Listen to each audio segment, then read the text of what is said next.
Like to call the April 9th, 2026 meeting to order at 2:02 PM. Machines are open for roll call.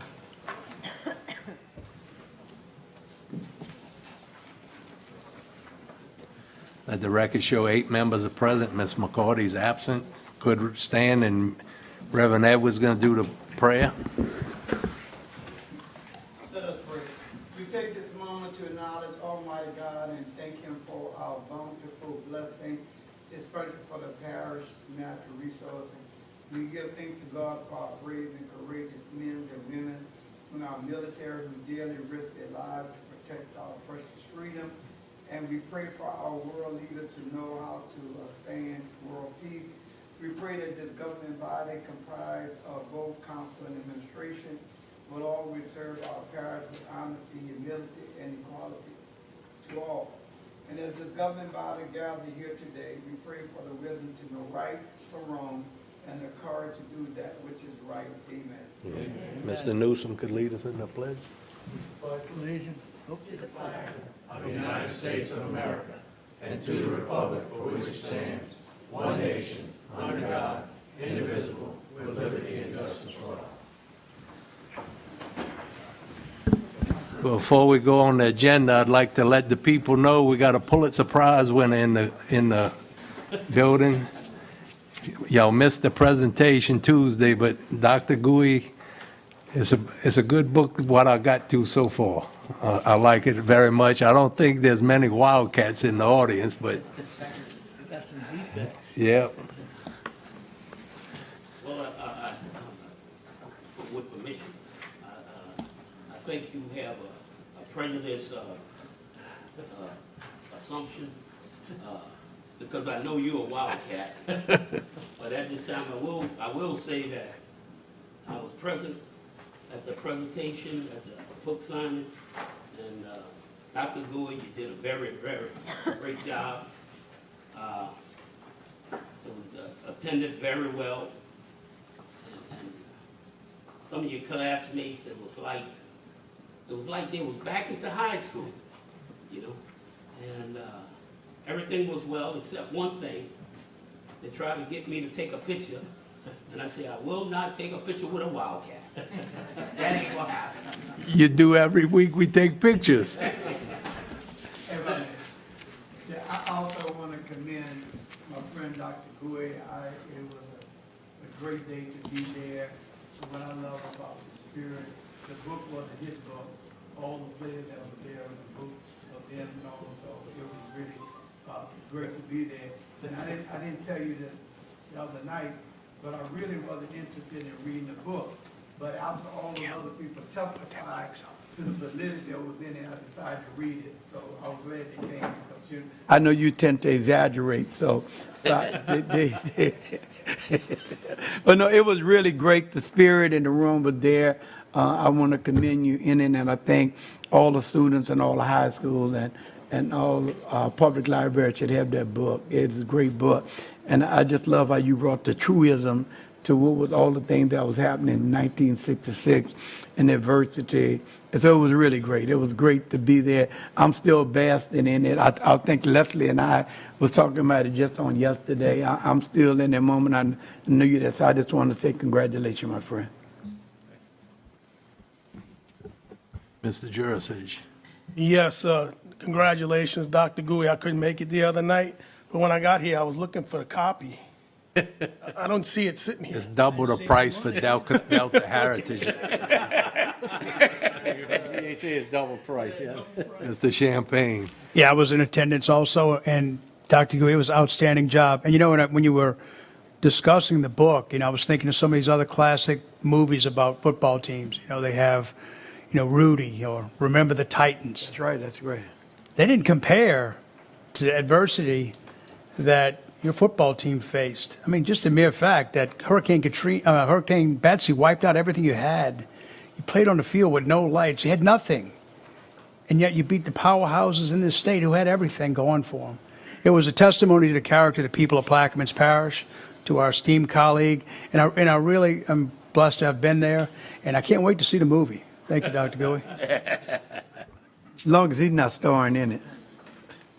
Okay, get to the proclamations, please.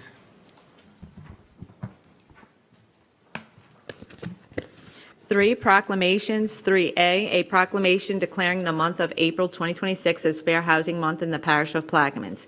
Whereas the 58th anniversary of the National Fair Housing Law Title VII of the Civil Rights Act of 1968 during the month of April is an occasion for all Americans individually and collectively to rededicate themselves to the principle of freedom from housing discrimination whenever it exists.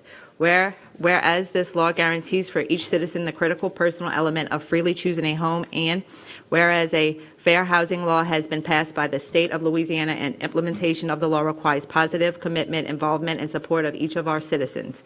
And whereas the department and agencies of the state of Louisiana are to provide leadership in the effort to make fair housing not just an idea, but an ideal for all our citizens. And whereas barriers that diminish the rights and limit the options of any citizen to freely choose a home will ultimately diminish the rights and limit the options of all. Now, therefore, be it proclaimed by the Plaquemines Parish Council, represented by its duly authorized chairman, Mark Kotnovich, and by concurrence of the parish president, Keith Hinckley, representing the Plaquemines Parish government, that hereby declares the month of April 2026 as Fair Housing Month in the parish of Plaquemines. I'll offer ask for unanimous second. Do I have any objections? Unanimous second. Any comments from the audience? Administration, council, Mr. Edwards. Yes, again, I would give you my unanimous second, but I just think that what's happening with our residents as it relates to this arbitrary 21 feet in air, fair housing doesn't exist because a lot of people want to come back home and can't come back. And this FEMA arbitrary 21 feet in air put a damper on this word fair housing. So I'm going to vote for it, but I'm just saying is that a lot of residents right now can't come back home because there's no fair housing as long as we have this arbitrary elevation air. You know, when we get rid of that, then I think I'll be glad to say that the government, I'm not talking about our local government, because I know this administration is doing some tireless work to change that, so I don't want to diminish that, but I just want to put that out as we talk about fair housing. There's no fairness among a lot of people in our community because of this FEMA 21 feet elevation. Thank you. Thank you. Any other comments? Machines are open.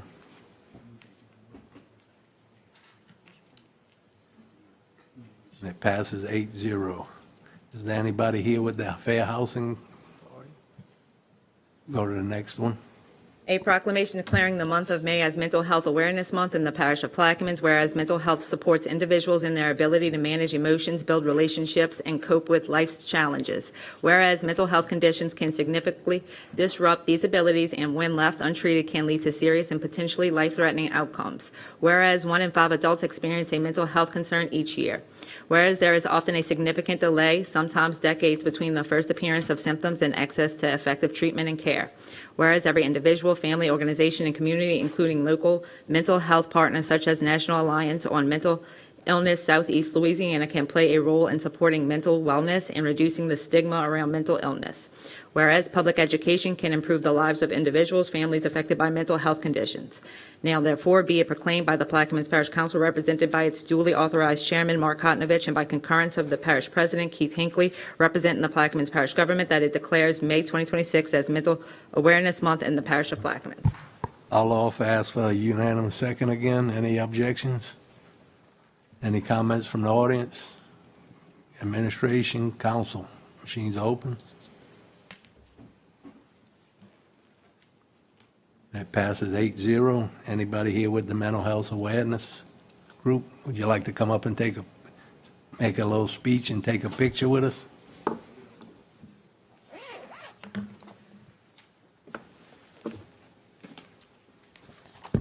Good afternoon, Council. My name is David Jones. I am the Housing Director for NAMI of Southeast Louisiana. And on behalf of our Board of Directors, our staff, our volunteers, and the 87,000 clients that we serve with mental illness on an annual basis, we'd just like to say thank you and how much we appreciate the acknowledgement. Thank you for all the work you do. Yeah, thank you. Can you come up and take a picture?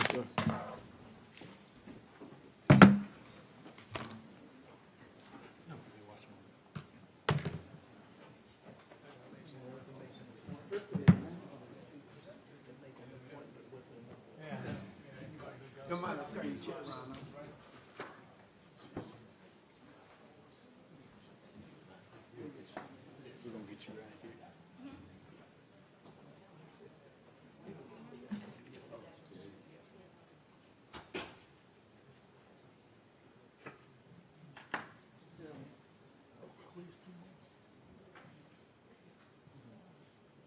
One, two, three.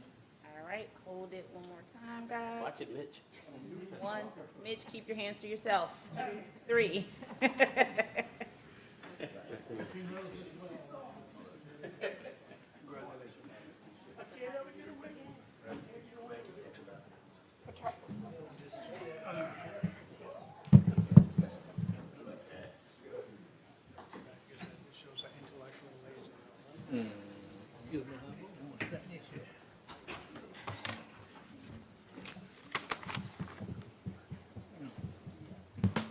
Next item. A proclamation declaring the month of May 2026 as ALS Awareness Month in the Parish of Plaquemines, whereas ALS, also commonly known as Lou Gehrig's disease, is a progressive fatal disease in which a person's brain loses connection with their muscles, slowly reducing a person's ability to walk, talk, eat, and eventually breathe. Whereas thousands of new ALS cases are reported every year, and every 90 minutes, someone is diagnosed with ALS and someone passes away from ALS. Whereas on average, patients diagnosed with ALS survive only 2 to 5 years from the time of diagnosis. Whereas people who have served in the military are more likely to develop ALS and die from the disease than those who know history of military service. Whereas securing access to new therapies, durable medical equipment, and communication technologies is of vital importance of people living with ALS. Whereas the ALS Association is the largest funder of ALS research globally and has committed more than $154 million to support more than 550 projects across the United States and 18 other countries. Whereas the ALS Association is committed to make ALS livable and cure it for everyone, everywhere. Whereas ALS Awareness Month provides an opportunity to increase public awareness of the dire circumstances of people living with ALS, acknowledge the terrible impact this disease has on those individuals and their families, and support research to eliminate the disease. Be it proclaimed by the Plaquemines Parish Council, represented by its duly authorized chairman, Mark Kotnovich, and by concurrence of the parish president, Keith Hinckley, representing the Plaquemines Parish government, that it hereby declares the month of May 2026 as ALS Awareness Month in the parish of Plaquemines. I'll offer ask for a unanimous second again. Any objections? Any comments from the audience? Administration, council? Machines are open. Passes 8-0. Is anyone here with the ALS Association? Next item. A proclamation declaring the Peggy Martin Rose as the official flower of Plaquemines Parish, whereas Plaquemines Parish is a community deeply rooted in resilience, heritage, and the natural beauty of coastal Louisiana. And whereas Peggy Martin, a lifetime resident of Plaquemines Parish, cultivated a remarkable garden in Phoenix, Louisiana, featuring more than 1,000 plants, including 450 antique roses, reflecting her passion for gardening traditions of the region. And whereas among her collection was a unique unnamed climbing rose of unknown origin, believed to date back to the 19th century and representative of Louisiana's historic gardens. And whereas in 2005, Hurricane Katrina devastated Plaquemines Parish, and amid the devastation, the rose growing along Peggy Martin's shed survived 2 weeks submerged in floodwaters, demonstrating strength and endurance. And whereas this remarkable survival became a symbol of hope for the people of Plaquemines Parish and the entire Gulf Coast region. And whereas the rose was named the Peggy Martin Rose in honor of its caretaker and has since been shared across the nation, helping raise funds for the restoration of historic gardens. And whereas experts have recognized the Peggy Martin Rose as an exceptional plant due to its ability to withstand harsh conditions including flooding, poor soil, and environmental stress, making it a fitting emblem of the resilience of Plaquemines Parish. And whereas this month, Peggy Martin celebrates her 80th birthday, marking a lifetime of dedication to gardening, preservation, and the cultural landscape of Louisiana. And whereas the Peggy Martin Rose stands as a living testament to the strength, endurance, and spirit of the people of Plaquemines Parish. Be it proclaimed by the Plaquemines Parish Council, represented by its duly authorized chairman, Mark Kotnovich, and by concurrence of the parish president, Keith Hinckley, representing Plaquemines Parish government, that it hereby declares the Peggy Martin Rose as the official flower of Plaquemines Parish. All fast for unanimous second. On to Mr. Edwards. Wow. Mr. Edwards, you want to offer it? Oh, yes, I offer it. I'm glad we saved the best for last. Mr. Edwards offered it. Is there any objection to a unanimous second? Any comments from the audience? Administration? I just want to say, Ms. Peggy, it's an honor for me to be able to sign my name to this proclamation. Although I don't know you very well, but I've spent a lot of time with your husband and Michael there. We've become pretty good friends throughout time, and I've heard a lot about this rose, and he might not show it, but MJ, he's proud of that rose as well there. So congratulations here. The council, any comments? Yeah, I think, Can you cue in? Kelly DeMarco, you have something to say. She sort of initiated this. So today we have the distinct honor of recognizing a living symbol of our parish and its resilience. We are especially honored that you are here, Miss Peggy. Your story is our story, and we're so grateful that you are here. While the rose is now famous across the country, its story didn't start in a laboratory. It started right here on the east bank of Plaquemines Parish. It started right here on the east bank of Plaquemines Parish. Today, the Peggy Martin Rose, is growing in gardens from California to the Carolinas, but it belongs to us. By making it our official flower, we are honoring the tenacity of all residents. Like this rose, the people of Plaquemines are deep-rooted and resilient. We have proven time and time again that even in the hardest storms, beauty can return to Plaquemines Parish if you have strong enough roots. Kind of like your book. Peggy, your garden gave our parish a symbol of hope when we needed it the most.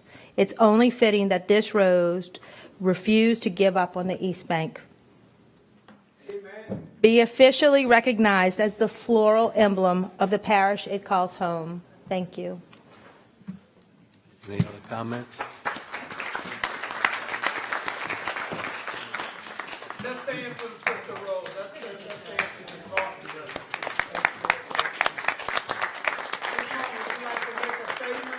Ms. Martin, would you like to make a statement? Your chairman will ask that once we get the vote.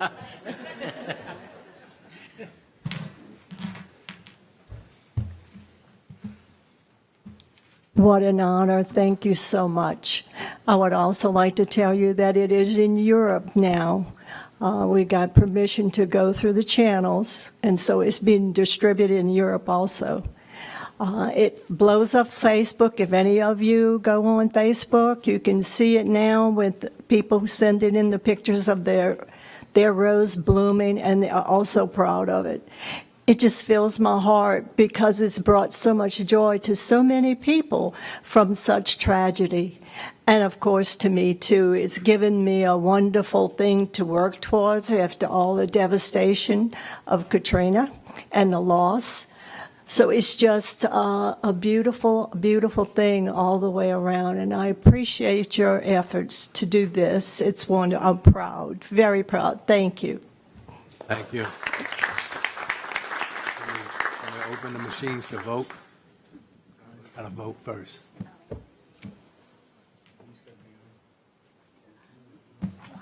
And it passes 8-0.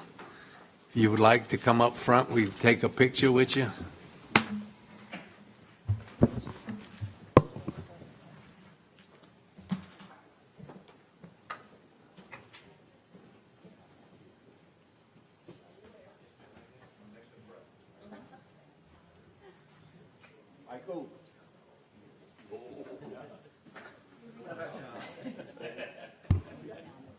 Okay.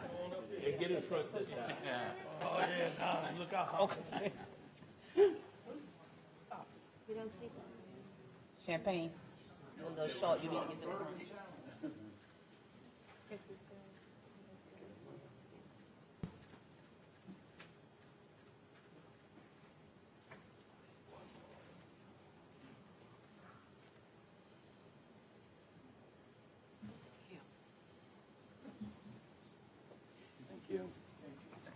Small stuff.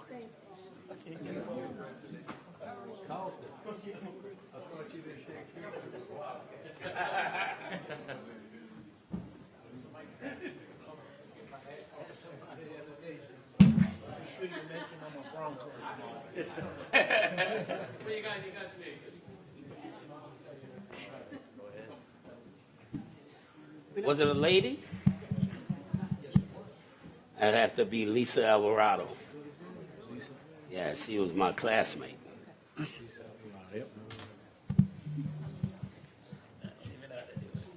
right, oh, now we gotta go back.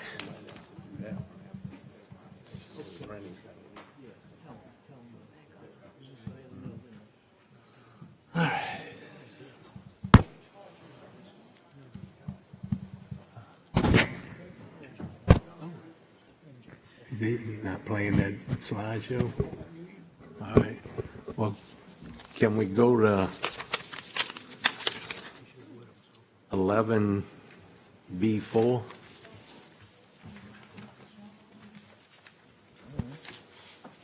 Presentation by Miss Molly Marker from the Dolly Parton's Imagination Library.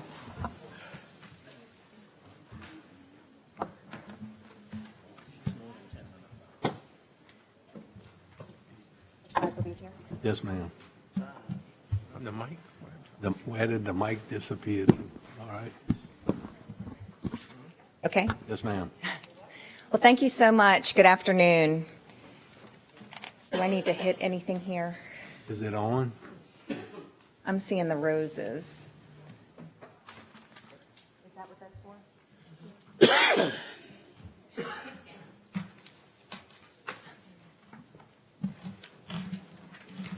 In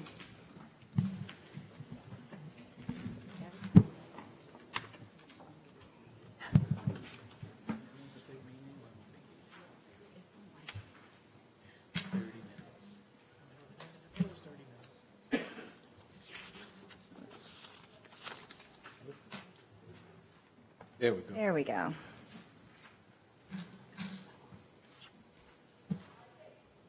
Okay, thank you so much. My name is Molly Marker. I'm the State Director for Dolly Parton's Imagination Library of Louisiana.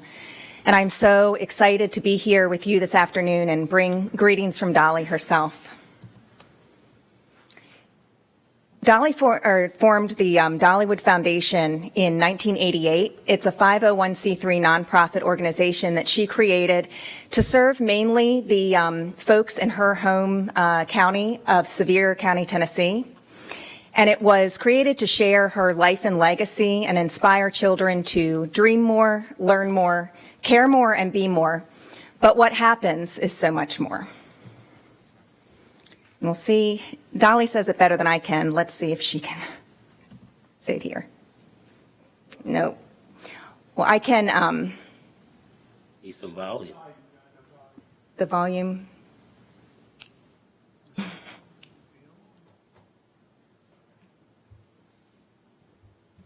don't guess we're going to hear it. No. Well, I can give you a little synopsis. She does say it better. But she's basically saying that she created the Imagination Library to honor her father. Her father didn't know how to read or write, and while he was the smartest man that she knew growing up, she knew that not being able to read held him back, and he wasn't able to achieve everything that he wanted. And so she created the Imagination Library to help the children in her county of Sevier County, Tennessee, learn to read and be ready for school. And it spread from there into 5 countries and all 50 states. And her father told her before he died that he was most proud of her for the Imagination Library, which is saying a lot. She also says that she can't do it alone, and it is local partners, wherever the Imagination Library is, that actually make it a reality.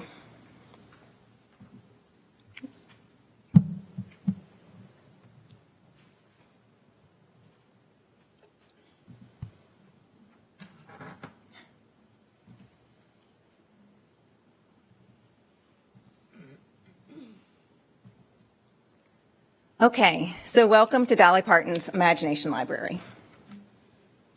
The Imagination Library is the flagship program of the Dollywood Foundation. It's a grassroots, community-based book gifting program started in 1995.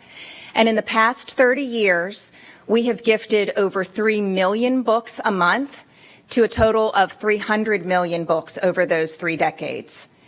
It gives a high-quality, age-appropriate book every month to children from the time they're born to the month of their 5th birthday. It's always free to the family, regardless of their income. The program has gotten a lot of awards over the year, but one that we're most proud of is the Best Practice Award from the U.S. Library of Congress for addressing social barriers to literacy. This has a lot of teeny tiny print, but it represents the book list. You can see that these titles are selected based on the age because they are all age appropriate. The first book that every child gets is The Little Engine That Could, and the month that they turn 5, they receive Look Out Kindergarten, Here I Come, which signifies to them that they are ready for the next chapter in their reading journey. That comes with a little letter from Dolly encouraging them to get their library card and to continue reading on into school. There is a Blue Ribbon Book Selection Committee from the Dollywood Foundation that chooses the books each year. About half of them are swapped out, so half of them are classics, and they'll always be in there. Dolly's Coat of Many Colors is in that category, I think. And then the other half gets swapped out just to make sure that the titles are fresh and that they reflect just the latest in thinking for what's best for babies and toddlers. So there are really 2 big reasons that we think this program is so powerful. And the first one is love. It matters because love. Each book feels like a gift. It comes right to the home. It has the child's name on it. It creates this ritual of connection with the family. So snuggling up in bed to read before bedtime, reading with family members and other caretakers. These are books that children can call their own, and finally, stories that grow the heart. We also know that it matters because of science. So getting books into the home is extremely important because early experiences shape the brain. We know that 90% of brain development happens before the age of 5. And so getting books into the home really addresses that. We know the reading brain isn't born, it's built. And interactive reading actually wires the brain for learning. So that is how you build that reading brain. We know that the earlier you get the books and you're reading together, the better. So waiting until kindergarten is too late. And books in the home really make it possible. I'm definitely not going to read all of these words, but I will tell you that there was a recent study, and it was huge, the largest data set in the world on shared book reading. And it collected data from 86,000 families in 5 countries implementing the Imagination Library. And the results really reaffirmed what we knew was happening. And there are really 4 key findings here. The first is that the Imagination Library closes literacy gaps. So children who received at least 10 books through the Imagination Library, and if you start at birth and go through 5th birthday, you could receive up to 60 books. So receiving just 10 books closes the literacy gap, strengthens those home literacy environments, inspires reading, and builds positive family reading habits. So not just among children who understand how to read a book, how to hold a book and look at the pictures, but also the caretakers developing those skills as well so that it's more effective as they go along. And here in the U.S., those results were just reaffirmed as well. So children in the Imagination Library 11 times more likely to be interested in books and 15 times more likely to join in during shared book reading. And then here's a little picture of the Imagination Library here in Louisiana. We're very grateful that in 2023, the legislature passed a law to make the Imagination Library of Louisiana a statewide program. And that allowed us to grow from the little pockets where the program existed to statewide. And so we're working now to get the Imagination Library in every parish, every zip code, available to all of the 290,000 children under the age of 5. And you can see here in the green, those are all active programs. That light blue, there are children being served in those areas, and we are transitioning those programs to create stronger partnerships. And then you can see right here in the yellow, Plaquemines, where we are just absolutely over the moon to be bringing the program here and building a coalition of your residents and neighbors to make this possible. Currently, I saw updated numbers on this morning. We're over 42,000 enrolled children in the state, which brings us almost to 15%.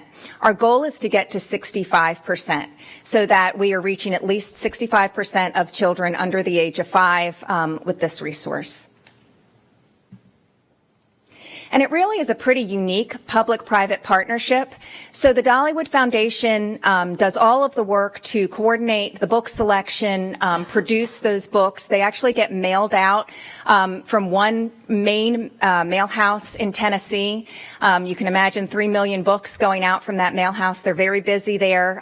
They do Imagination Library all the time. But as you'll see on the return address label, it looks like it's coming locally because it is. So they'll get mailed out there, but the return address will be here in Plaquemines Parish. The foundation also covers many of the overhead and administration expenses, things like marketing and branding support, the database, and supporting partners on the ground. At the state level, we have a very important role, one of them, which is to administer a 50% state match. So the state of Louisiana matches local dollars 1-to-1. So because of the scale of the program, we're able to bring the cost down to $2.60 per child per month. You can imagine if you went and bought a book at the bookstore and put it in the mail, we think that would cost about $20 to $22 to do that. It's $2.60 through this program because of those strategic vendor relationships and the scale of what we do. With the state matching it 1-to-1, that brings the local cost or the community cost down to $1.30 per child per month. So that's sort of what we're doing on the state side. And then the local partner side, what we need really to get started in a community is a 501c3 nonprofit organization or a school district that's willing to serve in a partnership role, which helps us with that bulk mail permit. An organization or individual willing to do the administrative piece, so that's managing the children in the database. It is online registration as well as paper forms, and so there is a little bit of work there to just approve children. It's very small. We estimate maybe an hour a week. The enrollment piece, so going out and getting children enrolled, increasing awareness, talking about the importance of reading at home, and then finally the funding piece, so building a sustainable program that can grow year over year as we work towards that 65% enrollment number. And then this is just a little bit of a sense of who can get involved. I like to say that there is a place for anyone who wants to be involved in the Imagination Library, whether you are local government, elected officials in the library system, at a community center or a museum. We have partners in hospitals and community banks, lots of small businesses and family foundations. So there's really an opportunity for folks to get involved and plug in. I put Dolly fans there at the end because sometimes we see it just takes one really committed Dolly Parton fan to get this moving. And here in Plaquemines Parish, I believe the idea is to have the school district serve in that the principal role for the bulk mailing permit and to help with awareness and enrollment. There is an opportunity, I think, for the library to play a pretty big role. And then finally, a number of businesses who can step up and create a sponsorship and ongoing funding.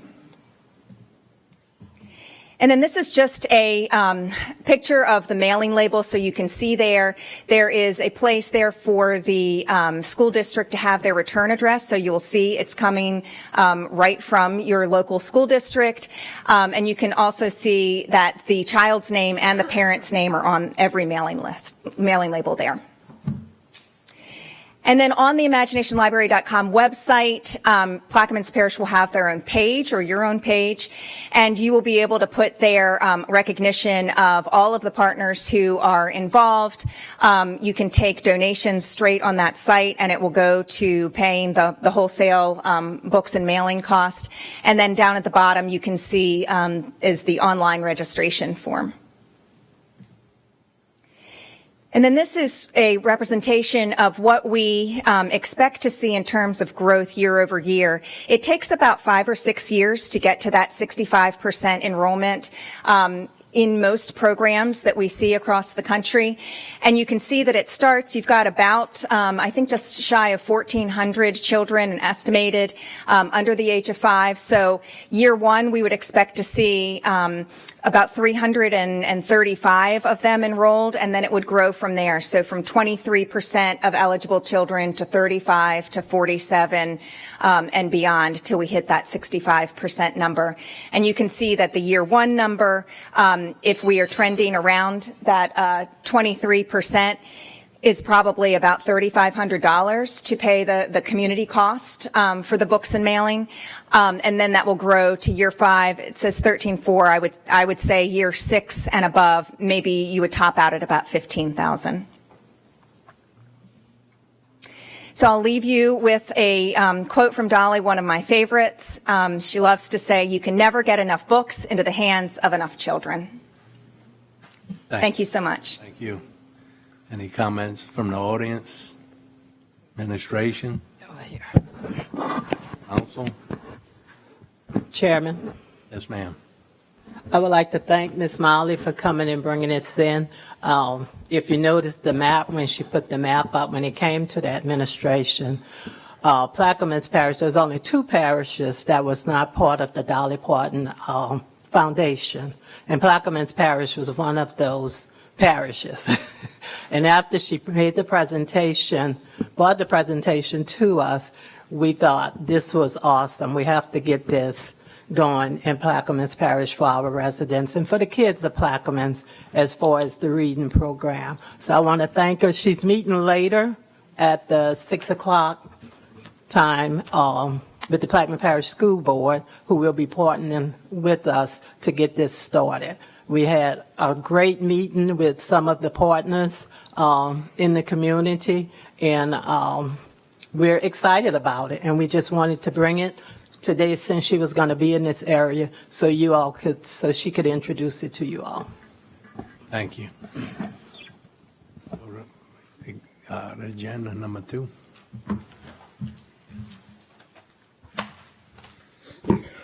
2A, executive session pursuant to LARS 4217A2 and the Louisiana Code of Evidence, Article 506B. The council shall receive attorney privilege communications from its legal counsel regarding Midway Cattle Ranch LLC et al. Versus Plaquemines Parish Government, USDC EDLA 217 CV 07468, attorneys Rennie Burris and Danny Garrett. Executive session pursuant to LARS 4217A2 and the Louisiana Code of Evidence, Article 506B. The council shall receive attorney privilege communication from its legal counsel regarding Midway Cattle Ranch LLC versus Plaquemines Parish Government, 25th JDC, Division A, case number 66234, attorneys Rennie Burris and Danny Garrett. All off, ask for a second. Second. Second by Mr. Newsom. Any comments from the audience? Administration? Council? Machines are open.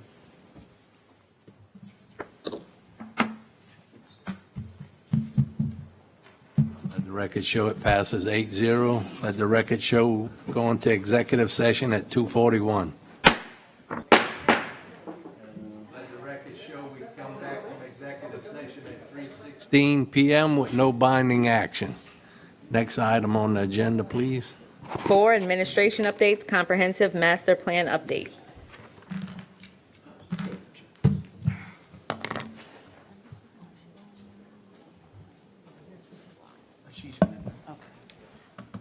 Okay.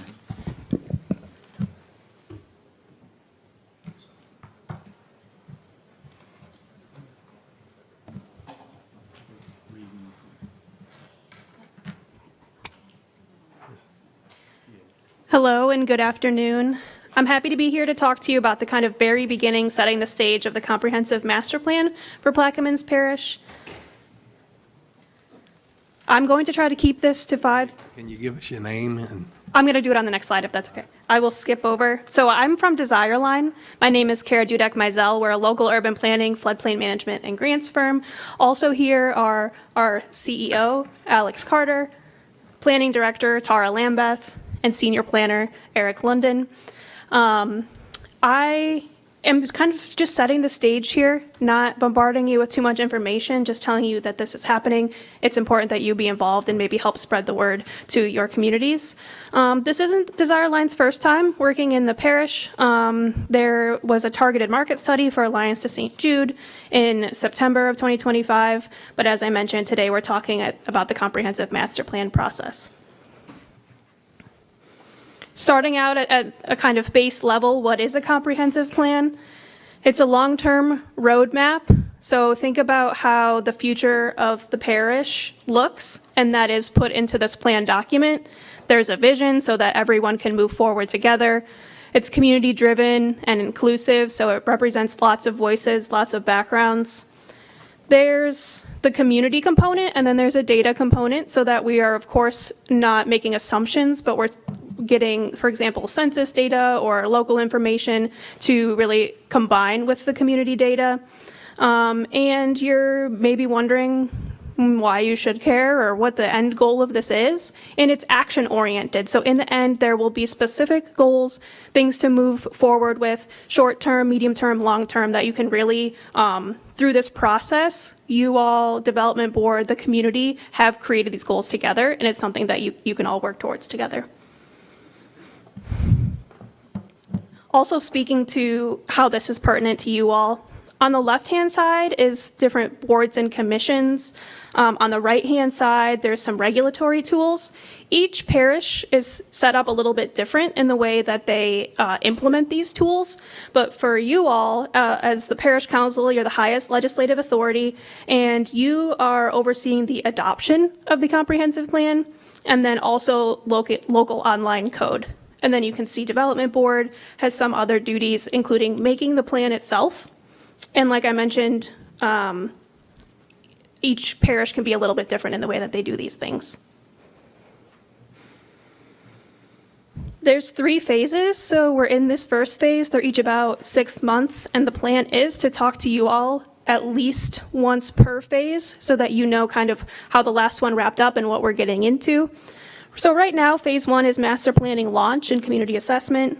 The community assessment's kind of that data portion where we're talking to stakeholders, we're understanding community needs, and we're also talking to the parish directors.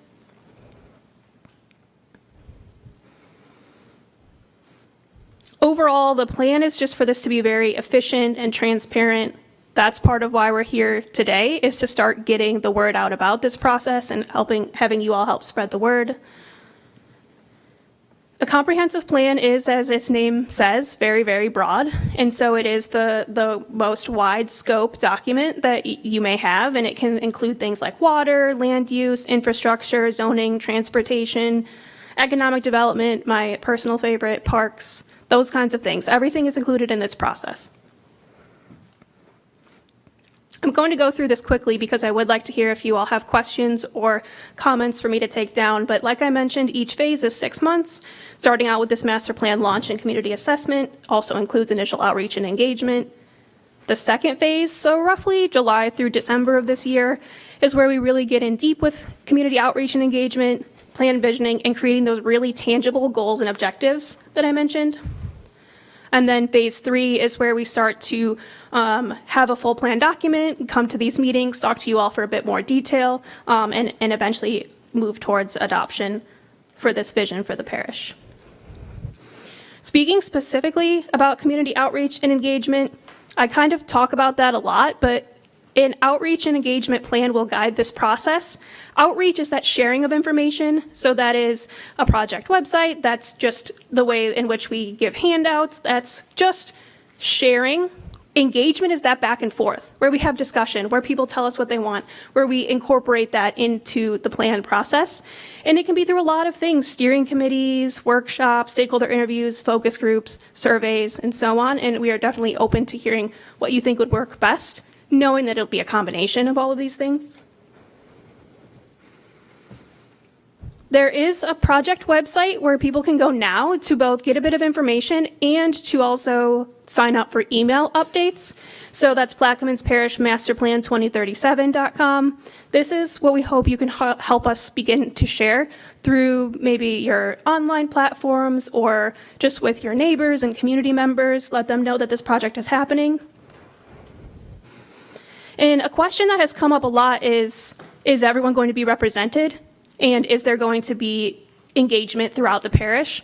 And so the answer is that we're going to do kind of sub areas of looking into the community as far as census data, but then really about when we go out to talk to people and put surveys out into the community, things like that.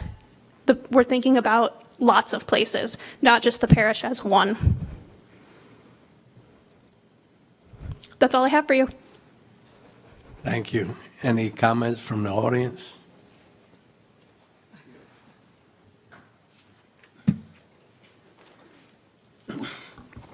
Arthur Henry Belshakes. I don't have a problem with the master plan, but the way it comes to be, especially like with the steering committee, the parish council is the parish council, but with the steering committee, in certain communities, we should elect the people, ordinary people, to be on some of these committees, man, because they're the people that live in the community. Even though you got a representative, but you still need people who live in the community to make decisions on their lives. Any kind of impact on their lives makes a difference too. So some of these committees that they set up, I just hope that ordinary people are residents on the committee. Thank you. But I like the plan, though. It's all right. Thank you. May I? Mr. Henry, the steering committee is made up for the master plan of people from the community, such as Mr. Brock sitting behind you. You need the people to know that. Clarence Brox, a lifelong resident of Plaquemines Parish for 71 years. And I live on the East Bank of Plaquemines Parish, and my biggest concern is the East Bank. On this master plan, they're going to change they need to know a lot about the water, the land use, the infrastructure, the zoning, the transportation, and economic development. I know that the plan is gonna represent the entire parish, but if you look at the East Bank and the West Bank, that's a big difference. So a lot of things gonna be given to like one of the big industries in this area. The big industry is gonna be in the areas like on the East Bank, and that's not gonna really help us. Because you're going to say, I know what they're going to say, it's going to bring more jobs. But most of the people like me, I'm retired. I'm not looking for no job. So, and that's why I got on the plan so I could represent some of the people that's not looking for great development. I saw on the sign that Plaquemines Parish is the forest, agriculture, the fishing capital of the world. Right, we good with our fishing, so now I think we're going to be an industrial parish of the world. So it's because we're right by the Gulf. A lot of stuff going to happen. Well, through the Gulf, but it's going to come to our communities, and a lot of people don't want a change. not a major change like this. So I'm gonna be on it and trying to do my best to protect the people that's got the low income and really don't want a whole lot of big change, but it's not gonna. No, I don't think no one person or one group of people can stop it. It's coming, so we gotta accept it. But we're trying to get them to look out for the sick, the old, and the people that don't have a whole lot of money. Thanks. Thank you. Any other comments, audience, administration, council? Thank you for your presentation. Oh, Mr. Edwards. Yeah. Again, I want to commend the young lady who did the presentation, and I think parish-wide engagement is very important. And while you could have Mr. Brock on the committee, but how do community people understand Mr. Brock's role on that, and is his voice the voice of all of our community. So I just think community meeting is important. The other thing I would suggest in the age of technology, because I have community meeting and I televise my community meeting because people can't come, but at least they get a chance to hear what was happening. So I just think that community engagement is a serious thing, in that. And what I'm understanding, you going into so people can have it. So not that this plan is developed yet, but you got phase 1, phase 2. So I want to commend you on that approach, but I just think that community engagement got to be really seriously. I would work with you in terms of getting the churches involved in it, even if it's, because we have 17 churches a part of our association, letting them know what's happening, even if they don't come, making sure they get stuff in their churches to know that it's happening. But I think community engagement is really the key. I remember when the Pope was doing something and they did it online. Whatever, everybody's not computer savvy. You saw my man was struggling with his phone today in this meeting. He couldn't even turn it off, right? So I'm just saying, so how do you make sure that community people are involved in this process? So this community engagement, I think this administration have a chance to really do something right with community engagement, because you're starting it off saying it, but implementing that community engagement. Because all of us here have community meetings, and you might get 10 people at your meeting. Do 10 people at a meeting represent that community?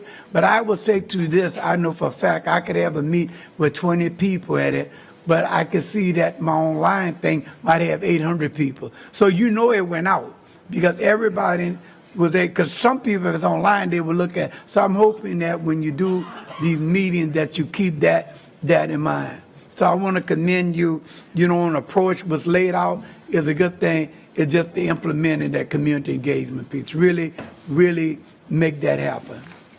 Thank you. Thank you, Mr. President. Thank you. Any other comments? Thank you for the presentation. Next item on the agenda, please. Administration updates?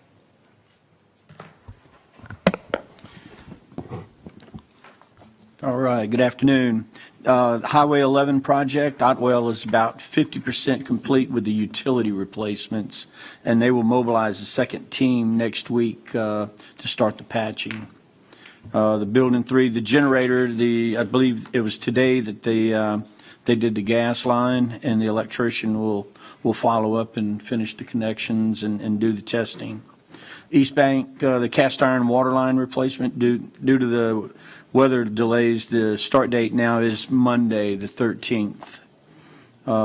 Public Service Commission Energy Efficiency Program, PBG, Plaquemines Parish Government, was awarded 100% funding from this program to upgrade the HVAC controls and automation system software on the following buildings: the Burris Auditorium, and then the administration building, 100, $97,796 for those two facilities, and both the finance building and the council building to $310,000 for those buildings there. As a reminder, the Arts Parks and Recreation will be hosting its inaugural First Kite Festival this Saturday, the 18th. Yeah, no, that wouldn't be this Saturday. It'd be the next Saturday, the 18th, at the Roger Halpin Park in Buras from 10 to noon. Residents may bring a kite of their own, or one will be provided at the event. The event is free and open to all residents of all ages. As Brian mentioned at the last council meeting, Brad Brule, the Director of Projects, he set up a meeting with Judge Clement to discuss the state of emergency best practices. Judge Connor wasn't able to attend, but he did speak with Brad directly. Through the discussion, Plaquemines government administration and Ronnie, we outlined a plan offering the use of the council building for trials and office spaces needed during a storm as a backup. And after speaking with Judge Connor, he'll continue to use the annex building as long as there's power at the facility. The Plaquemines Parish team will work with telecommunication towers on specific needs, such as forwarding desk phones to cell phones, Wi-Fi once it's needed. Parish-wide communications are needed to alert. If we're needed to alert for notifications, we will be able to use the reverse 911, 911 on that. You know, we've done that in the past storms as well. Parking at both the council and finance buildings will be made available for the public, and engineering will work on creating additional parking as needed as well. So that's what we have this session. Thank you, Mr. Jurasich. Any comments from the audience? Mr. Jurasich. I knew that. Mr. DeMarco, me and Ronnie got to ask this question. It's about the mosquito control, because if we don't talk about it today a little bit, how often they've been spraying, like in the Jesuit Bend area, Are we on regular schedule?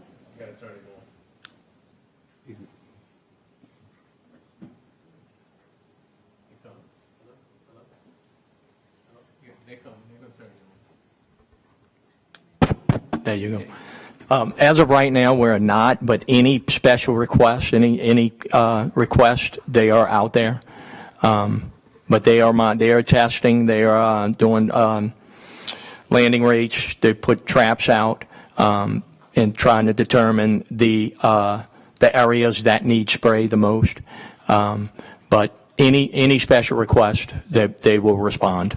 Yeah, I know, in the, Jesuit Bend area, especially closer to the canals. Okay.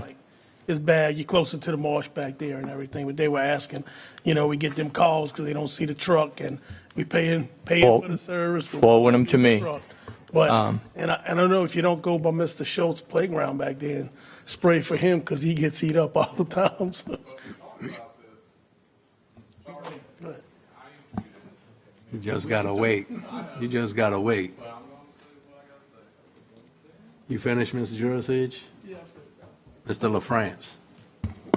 Yes. Mr. Witches, I want to thank you for giving that report on our pumping station, capacity, where they at. We look like we are in pretty good shape, getting ready for hurricane season. And Ms. Buck? Thank you for that report on that NOV, our levy report on the completion, percentage of completion. Good. Thank you. You're welcome. Are you? Reverend Edwards. Yeah, I don't know if it's time to have Mr. Morgan come, or you want him to come afterward, because we had a serious water thing on Easter morning with the water pressure, and I just wanted the council to understand that, because this problem is occurring frequently on the East Bank, and it's causing some serious problem and that need to be resolved. So, and Mr. President, don't have any problem. Would it be okay for him to come now?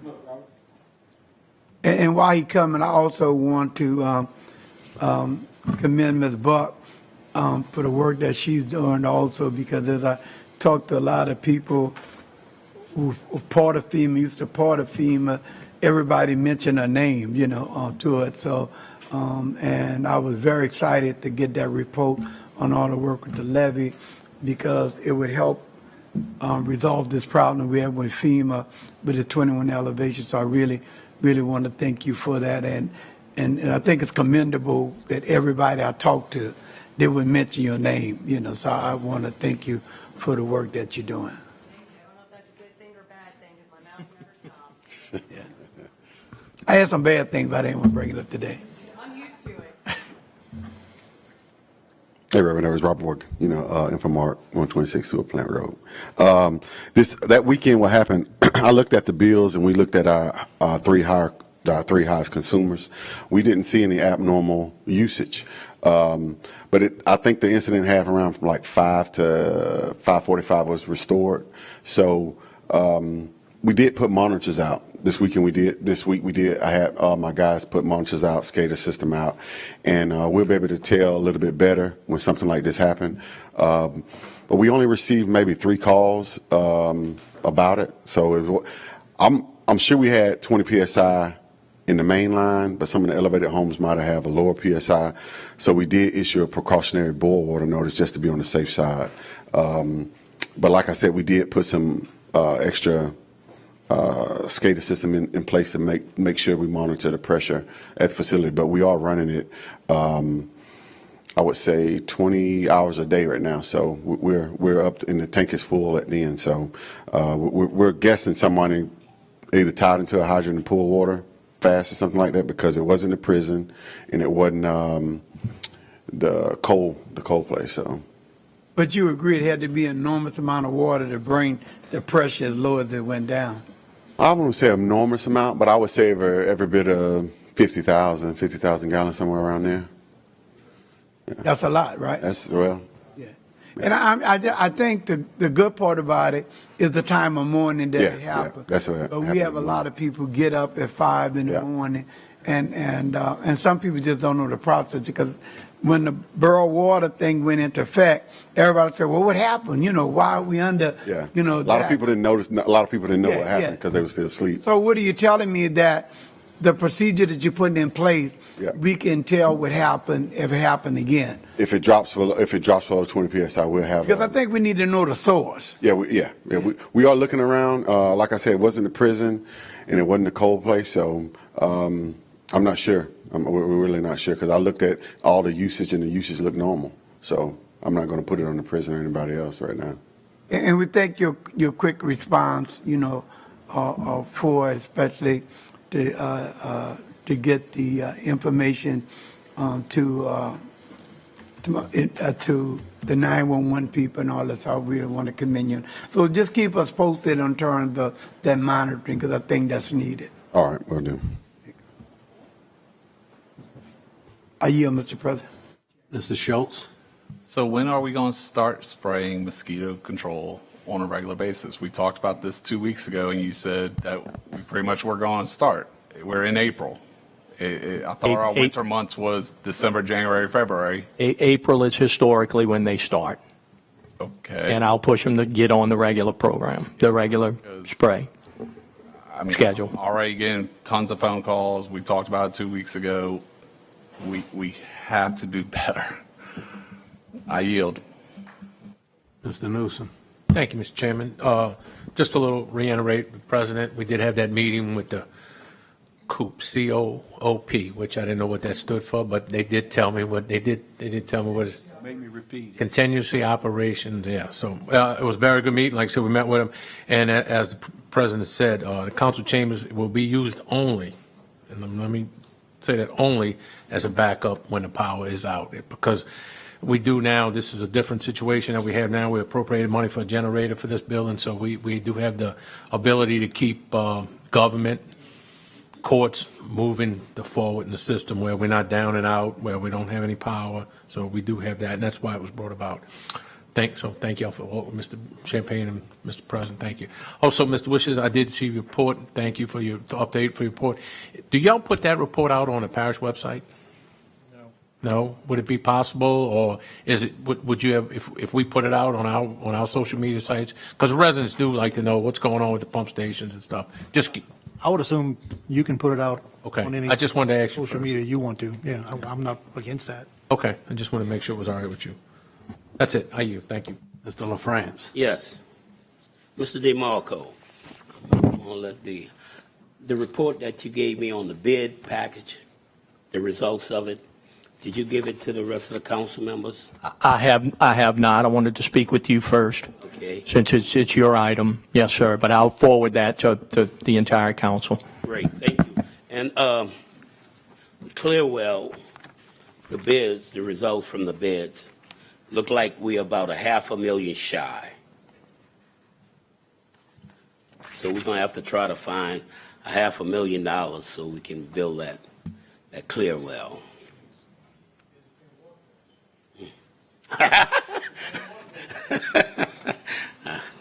All right, thank you. Could we set up a meeting, with me and Mr. Morgan, set up a meeting, see, we could come up with some plans to see how we can generate this money. Yes, sir. Thank you. Yes, sir. Thank you. And Sorry about that. that's good. Ms. Ashley, thank you for providing what I needed for that Easter egg. Oh, absolutely. Thank you. Mr. Jurasich. Yes, I wanted to mention too, the state legislature's wide open right now, and it's been pretty heated at points. Seems like our commercial fisheries are really starting to come under attack again. Certain industries. We had an oyster issue, not this past Wednesday before. We went up. We came out all right on that one, but the Menhaden plant got hit pretty good yesterday. Albeit the vote went 8-7, which was, I thought it was pretty good that they hung strong. But I think Ms. Buck told me it was on the House floor already today. So they're trying to fast track this because they have the momentum right now. But I just want y'all to know our Menhaden industry is under attack again. And, if y'all can do anything to try to support them, reach out to them, whatever, or next time when to go on the Senate side, maybe a few more commissioners could show up, council members can show up just to support, one of our parish's treasures. So I just wanted to pass that on. It just never stops. And I know, I know certain organizations are really out there, fighting against them. And the testimony I had to sit through yesterday kind of rattled me. But anyway, it's just wanted to pass that on. Mr. Jurasich, maybe we could go in the back and do some protesting after. I saw the truck back there. I didn't want to mention that. Mr. Champagne.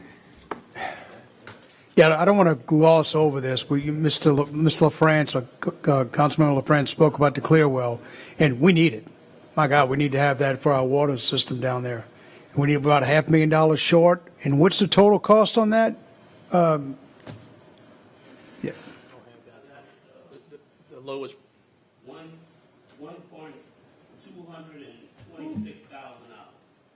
$1,226,000.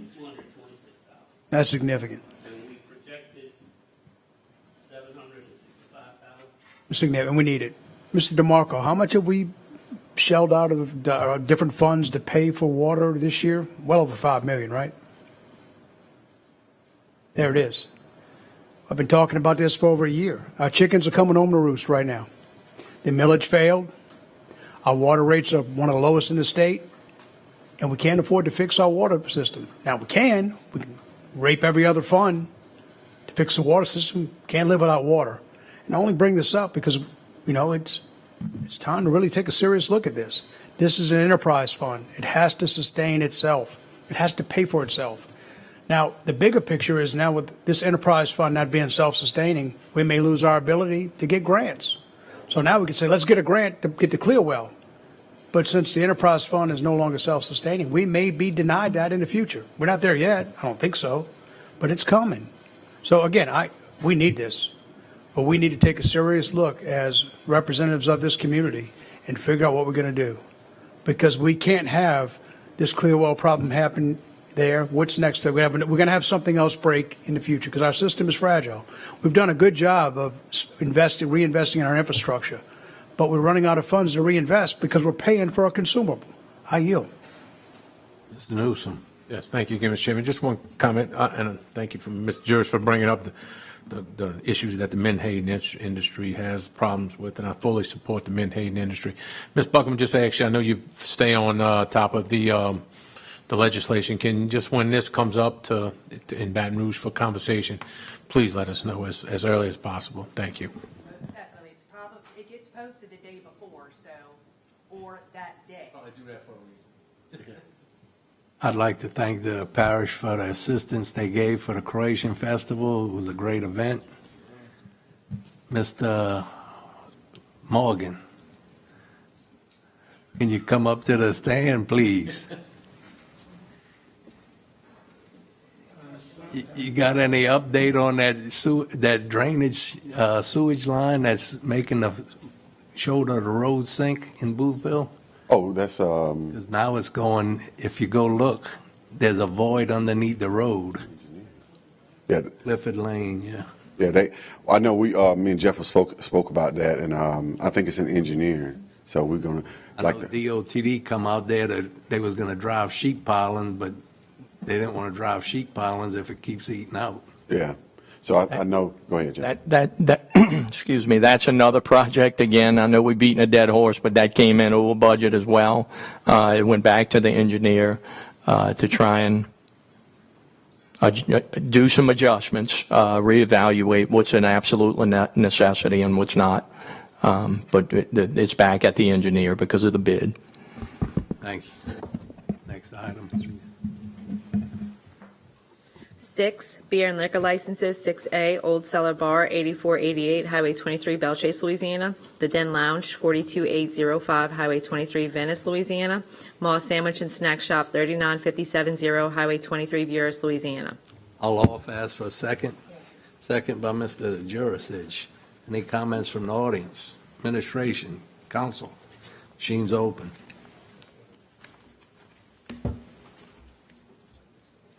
Passes 8-0. 7, building permits. 7A1, Marathon Pipeline LLC, application number 2026-280, application date 3/16/26, removing 785 feet of an existing out-of-service 12-inch pipeline. Locks LLC, application number 2026-210, application date 2/23/26, proposed drilling rig and appurtenant structures to drill the Hagen Far East Prospect Well A, South Pass Block 6 Field, Venice. Shelley and Adams LLC, application number 2026-281, application date 3/16/26, repair and improvement of the existing bulkhead 206 High Ridge Road, Port Sulphur. 4, Locks LLC, application number 2026-269, application date 3/10/26, proposed 1 to 6 inch and 1 to 4 inch flow line from Denali West well to the Denali East well, and 2 to 6 inch and 1 to 4 inch flow lines from Denali East well to an existing facility, main pass area, revised blocks 14 and 23. Do I have an offer? Offered by Mr. Jurasich, second by Mr. LaFrance. Any comments from the audience, administration, council? Machines open. Let the record show it passes 6 with 2 abstentions from Mr. Champagne and Mr. Konovich. Next item. You do B separate? B by itself? Cage and crushing and demolition, business occupancy permit 127 Bayou Road, Belchase, Louisiana. Councilmember Jurasich. Mr. Jurasich offers there a second. Second by Mr. Newsom. Any comments from the audience? Yes, sir.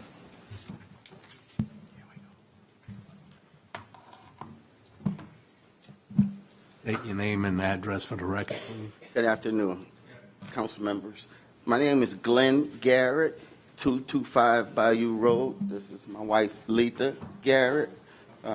We've been married for 41 years, and we've been living on Bayou Road in Belchase for over 22 years. We've been having a problem with cage and crushing since they first started construction, from pulling up the trees with large excavators, shaking my home when doing so. Then they pull up everything, they made a big, large fire, and they burned that for weeks. And we couldn't sleep because I have a furniture refinishing shop on that property. The shaking my home, the burning, the smoke with a furniture refinishing shop was extremely dangerous, where most of the chemicals we had in the shop were moved and put in a container. Mr. Yurtovich has proof of that also, 'cause I've been videotaping everything for the last 2 years. After the burning stopped, then the dumping started with the big concrete. They was crushing the concrete, and they would break the big center blocks with this excavator bucket so it'd be small enough to add into the hopper. When they slammed that excavator bucket down, my whole home shakes. We have big split in the ceiling. We have waves in the floor. We got doors ajar and windows ajar. Even on my little shop, the doors are ajar. They come in all hours of the night, early in the morning, waking us up. They take the dump trucks. They dump the big heavy concrete out, and then they pull the trucks up with the bucket in the air, and they jam the brakes. And then they press on the gas again and jam the brakes. We've recorded over 8 to 10 slams, all hours of the day, all hours of the night. And this is just plain harassing me. I drove dump trucks for 15 years after Katrina. I know how to dump that without making all that noise. And when you slam it hard like that, the latch can't catch. So that's why we just got the constant banging. And this is all being done on purpose. Mr. Gary wants to run us off our land. First time I ever met him, he was out measuring in front of our land, figured if he got our land, how big his project would be. We talked a while. He told me he would put up a mechanic shop. Wouldn't know he was there, a building. And we wouldn't even know he's there. But then next thing I know, he's burning the place. He's making all this unnecessary noises. I've reported it as being harassment. It's done constantly. I know they could dump without banging because I've seen trucks dump without banging. When we had this deferred 2 weeks ago, when we got home, he was back banging again. That Friday, that Monday, that Tuesday, that Wednesday, until I sent everybody a text to say they had it again. This guy never had a permit. He never had a license. He never asked approval for anything. He just decided to open up a rock crushing yard on the side of us, meaning we can't sleep, meaning we had to breathe the concrete dust, we had to breathe the smoke until the parish made them, not the, I would say about 4 stories tall, the big pile of concrete. It used to just run all in our yard, flood us out. I'm 62 years old. My wife's going on 61 this month. We work hard for our land. We put a lot of work into our property. We have a tortoise farm. We have lost tortoises due to the smoke. The vibration make them, the eggs can't hatch from the vibration in the ground. When they slam the tailgates, the tortoises duck in their shell because it sounds like a shot. It really is loud. And so we have to make sure they ain't kennels and not run the yard because they'll just be stuck out in the sun hiding in their shells. This stuff has made me a nervous wreck. It has cost me my sleep. It's cost me my peace. It's cost me the right to have my grandkids visit because they can't be subjected to all that. They don't understand that. I hate to cut you short, but your time's up. But okay, if anybody has any questions for you, you could stay there. Mr. Schultz? Yes, sir. I'm going to yield my time to him. They give me 5. You take my 5. I don't think you could do that. Any other comments from the audience? Mr. Schultz? Well, hold on, somebody. All right.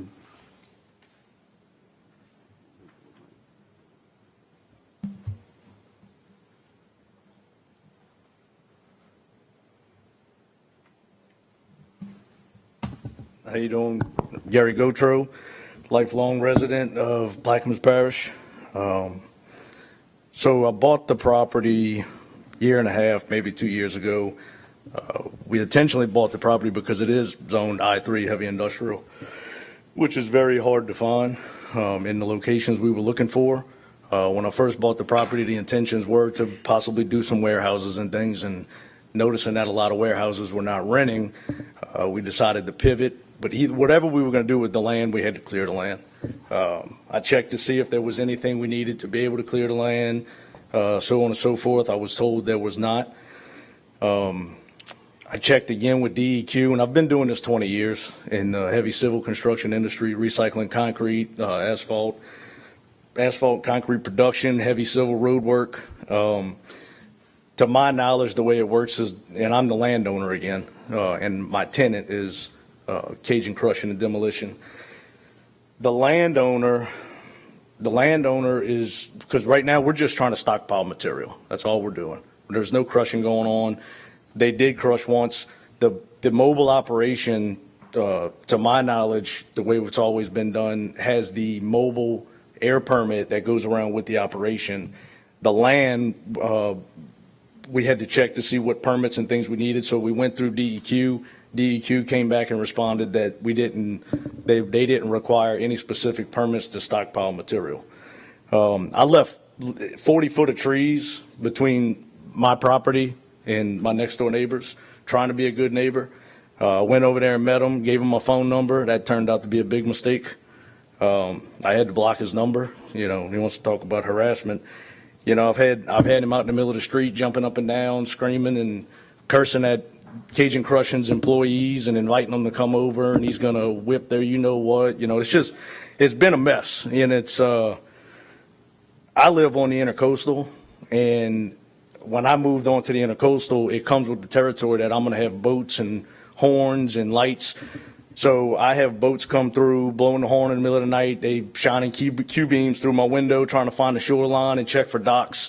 It comes with the territory, and unfortunately, I purchased this property because it's I3 heavy industrial. To my knowledge, everything back there is I3 heavy industrial. And this is the types of activity that goes on I3 heavy industrial. Again, in my background, running concrete plants, asphalt plants, 150 million BTU burners that you have to have hearing protection are zoned and permitted to run on I3 heavy industrial. There is no water running off of my land onto his. I'm pretty sure his land's actually higher than mine. When a dump truck dumps a load of any material, the gate comes over, the material's going to slam. Dump trucks are $100 to $120 an hour. I am not paying the dump truck to sit out there intentionally to drive in circles and slam this gate. I can assure you. The first bit of concrete we actually brought in that kind of started this whole idea to do this instead of the warehouses was the old Belle Chase Bridge. We took in the Belle Chase Bridge. The outside crushers, they come in, they processed it, and probably 75% of that material was sold back into the parish. Mr. Nelson Clayton Homes, the Duplessis and Sons. We've sold to a lot of local contractors and are helping build in Plaquemines Parish at a lower rate because we're selling recyclable, 100% recyclable products instead of having to buy things such as virgin limestone. Code enforcement's been out several times.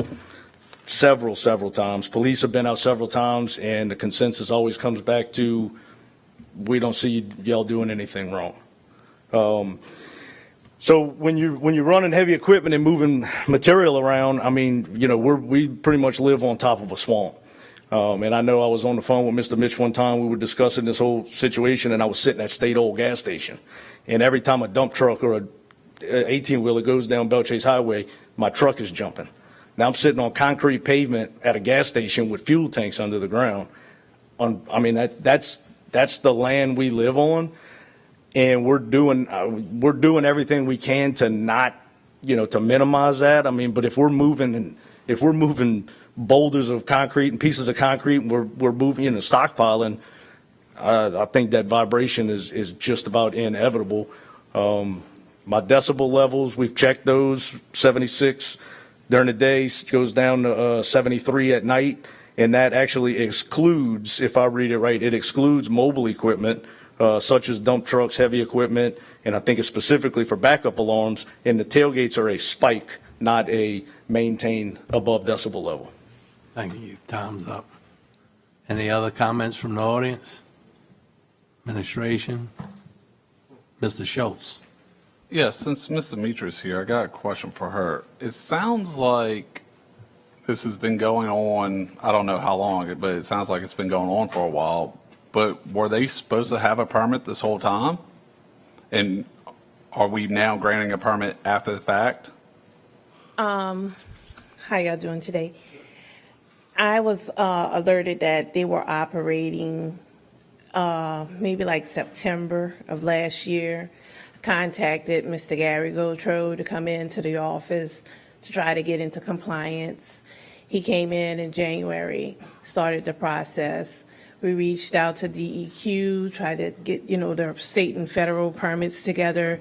They submitted their swap permit application to DEQ as well as to our local department heads. Everything was reviewed, and now they're ready to come before you all. So I'm looking at a page where it says construction commenced, it says August of 25, which is 1 month prior to September. So have they been operating since last August without a permit? They were, and we, code enforcement went out there and, like they said a couple of times, we did cease their this is operation. Going back to, not necessarily us, but, or y'all, but it goes back to kind of the RV thing, how we're now, if they get caught, is when they go get the permits. And we can't keep allowing people, individuals, companies to do business and do everything without permits until they get caught. Well, Basically that's what we are happened. notified that someone. Well, no, I get it. And y'all do y'all job. Code enforcement went out there and found it, but they've been operating for, 9 months without a permit. So that was my question, because I saw that, listening to testimony from both people, it sounds like they were doing it. And so what is this permit going to just allow them to continue what they've been doing? Yes. And for how long? Because it says construction activity is expected to be completed in October 1 of 2025. As long as their business operate and does not shut down. If it shuts down for a period of over 6 months, then they would have to reapply for anything. Okay, I yield. Mr. Jurasich? Yes, I've been listening to this for quite some time, and this particular situation puts me in one heck of a situation, because on one hand, it is zoned industrial right there where the property's at. My question would be, if I can get Mr. Gautreaux back up here, Gary.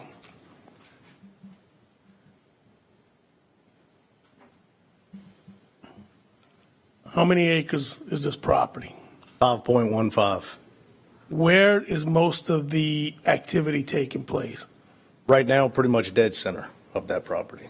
Like the heavy beating and stuff like that. Is there any way to move that to the far end of the property, as far away from the residents as you can? If I move it to the other end of the property, there's actually a street of residents there that I've not heard a word out of, from our operation. And is there different ways of breaking up these slabs other than banging on it? Well, no, we're not. So we don't intentionally, at least operators are not supposed to intentionally beat on the concrete, because we have hammers that are designed to do that. Beating on it with a bucket just tears up the equipment. I think the vibration is when you pick it up and you put it onto the stockpile. Again, we're built on a swamp.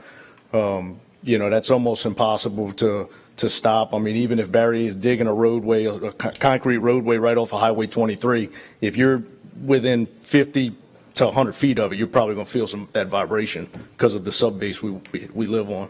So I've seen videos of the bucket actually hitting on slabs of concrete.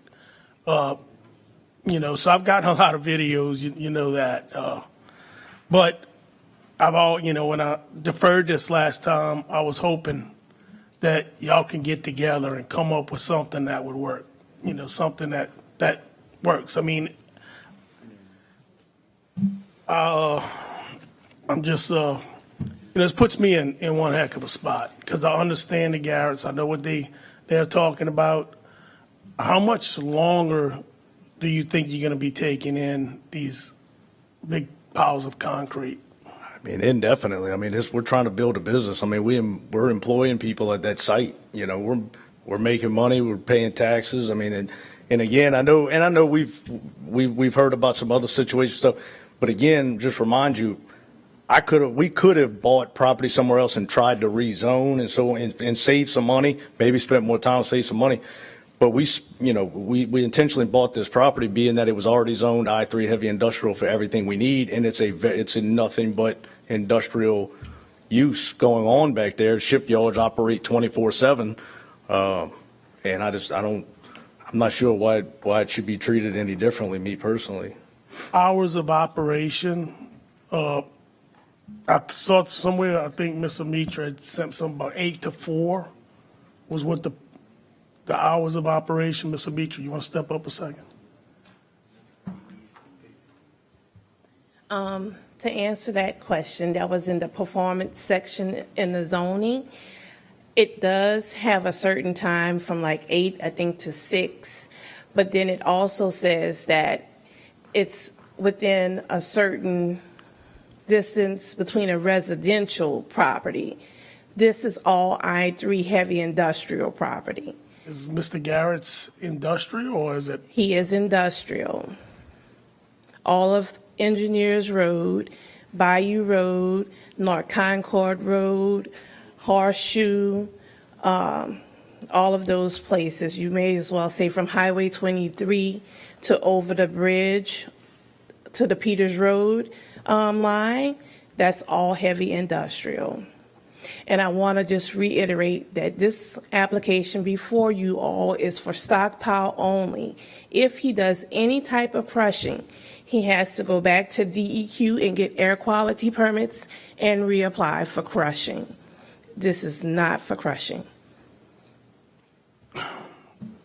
I'm just trying to figure if there's a way we can get a little more distance if you say the neighbors on the other side aren't complaining. No, not at all. I talk to Mr. Tim Walls all the time. Him and his father have worked at the JMI Elmwood site since the late 70s. I talk to him all the time. It's not a problem. We've actually done a lot of things back and forth to help each other. Supplied them some material. They helped me with a forklift. And I remember, I'm glad Mr. Mitra brought that up, because when I bought the property, of course, it was around the time everybody was doing the trailer parks and things. And we do residential real estate, and I did ask specifically, but I did not plan on rezoning from I-3, because that's what I bought, was the I-3. And I remember her specifically telling me, absolutely not, you cannot live on and reside on I-3 heavy industrial property. No, I know there's quite a few places back. Yeah, and that's just the conversation we had. I don't know about the truth about that. Is Mr. Mitra, I hate to ask you that question again. She is the expert. Yep. You would consider everyone that's living there, the term we use in the zoning world, pre-existing non-conforming. Those residents have been there prior to any zoning ordinances, so they would be there. Now, if any time their home is destroyed by an act of God or some other nature, they would have 6 months to reapply for a permit and then be allowed. If any time after the 6 months, then no, we won't allow that to go there. They would have to either petition for a special permit or a conditional use if that is allowed in any of those, non-conforming zoning districts. Okay, it explains that. Mr. Schultz brought up a point, and at some point, we gotta decide what we're gonna do with, with non-compliance. And I'm just, I'm in a tough spot on this one. That's all. I'll yield and let. Mrs. Champagne. Thank you, Mr. Chairman. You brought up, the owner brought up a couple of points, and he said we were processing the product. What does processing mean? I mean, processing to me sounds like you're crushing or you're smashing it up, because I'm reading what you have in it. Says no crushing at this yard on the digest on the permit. So, and it says you're going to be storing aggregate. But then you just said you were processing. So what is processing? I said stockpiling. You said processing. I wrote it as soon as you said. You processed. He said he's crushed before, too. Yeah, and you said you crushed. You said I processed, and you said you crushed one time. You said that. That's what I'm asking. No, right, so they did. The company did come in, and that's really when we started, that's when I went to them and asked them if they had their portable crushing permits, and we found out they did. And they were in and out in about 2 weeks. Since then, we've yielded everything, and we're only stockpiling material, which I was explained to clear the land, fill, and stockpile material, we wouldn't need any permits until we crush again. But I'm pro rules. You guys were operating for how many months without a permit? And again, it just happens all the time. We've had instances where businesses open up, get caught, and beg for forgiveness. So I asked Mr. Mitra, was there a fine levied? Did code enforcement put a fine on these folks? Because we've got to do something. This is absolutely ridiculous. This reoccurs over and over. We go there after, and this isn't just you. I'm just you're one who happens to be in front of us now. But obviously, and you guys apparently tore down a bunch of trees and burned that. Do we have a burn permit, or do we just free burn stuff around here too? I'm asking Mr. Mitra, can you answer that question? Or? Say again? I mean, I don't think we just build stock. We don't stockpile stuff and light it on fire, and that's good to go. I don't think we do that.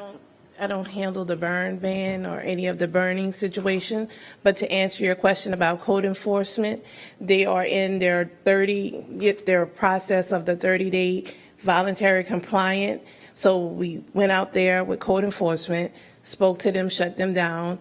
Everything is now in the process of you all to either get them into compliance for voluntary compliance. If not, they will go to the next step for abatement process, and then we'll enforce whatever fines or the fees. problem is, it's once you're caught, you get slapped on the wrist, and you go through a process to move forward. It ought to be, once you get caught, there's a penalty. People are trying to make a living with RV parks. We're punishing them, saying, guess what? You're not getting an RV permit for a year. You're punished. Yet someone who's running an industry, and I'm not picking on this gentleman, but it's a bigger problem. It sets the tone to where, hey, if you do it as long as you can get away with it. We need to fix that. And again, that's my complaint. I think that we need to fix this ASAP, and it's not indicative of him, but it's indicative of a greater problem. I yield. Mr. Chair, if I could. Yes, sir. So, I just asked Mr. Mitra if we even have a chart of fines. We don't. So what we need to do is we need to establish something like that. Okay? Hey, man. Yeah, okay. Well, that's going through a hearing process. That's a separate. And right now, they're in the Yeah. process of the voluntary compliance. So, look, we'll be glad to start working on that. So, all right. Mr. Newsom. Thank you, Mr. Chairman. Ms. Mitra, so I think you answered this question already, but I'm going to bring it up. So it says it's the issuance of a special business occupancy permit, and that's to use it just as a stockpile, correct? That's why the word special's in there? Yes. Okay. Well, it's a special permit because of the section in the zoning ordinance that it falls into the environmental impact section. And I put it in your packet. It's on that second packet that said I3 uses. I don't know if you all printed it, but then it highlighted the part where I think it was on the last page of that packet that said anything of stockpiling, sandblasting, that's an environmental impact. So then they have to do the industrial questionnaire, which means I ask for state, federal, and local approvals. Those are sent out to the department heads. They submit their drainage plan. They submit if they have any air quality. They submit their flow chart, how the operation of the business are.